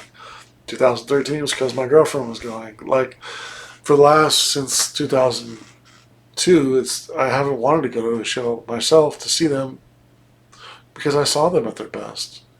I don't get excited to see them because they're very straightforward. They don't come out to a cool intro song anymore. They don't come out to a lot of their opening bands aren't cool. There was a time when Depeche Mode opening bands were I saw the Stabbing Westward, of course the OMD, and at the 101, excuse me. some great times I've seen good live bands. But some of the other in the 2000s I've seen, what was that Mary, something Mary and the John and Mary, and they had that one really popular song, the John and Marys or something like that. There's been some really bad, uh, and hats off to well, I shouldn't say Andrew's passed away. That's not a good thing, but Andrew didn't have the best choice with picking bands to open for him. Let's just say that much. We don't need people on your to bring on your own label as to open for Depeche Mode when nobody wants to see him just because you have the ability to bring some people with him. Fat Gadget would have been cool, but that didn't happen. That would probably have been the last good one. Trying to think, there's a couple other good ones. Nitzareb in '90. Nitzareb in electronic. How great was that? That was awesome. But I can't even think who it was in 2017. I can't remember who it was in 2013. Whatever. All right. Well, that's my long video on Depeche Mode. 3 hours on Depeche Mode, straight talking about Depeche Mode. I think I covered everything about them. I will do another video on them though, because I have to do probably my top songs on there. So what's your favorite 5 Depeche Mode song, and what's your top 3 albums? Top 5 Depeche Mode songs, top 3 albums. Write them below. And write which ones you've seen him about Depeche Mode and what you think about my qualms I have about Depeche Mode with their albums not being as good as they. Do you think it's Alan Wilder's a big detraction in that? Do you think it's the big producers, the producers that they don't have, that have kind of? Do you feel like David Gahan is kind of running them into the ground and turning them into a different band? The legacy of Depeche Mode will it's looking more and more like that as you look at the Wilder with and without. When you look back, it's looking more like a David Gahan rock band than it is an electric quartet, of electronic producers. What are your thoughts on Depeche Mode live and their output over the last 25 years after Alan left, or 30 years now? So thanks for watching Electric Cafe. Signing off. Thanks.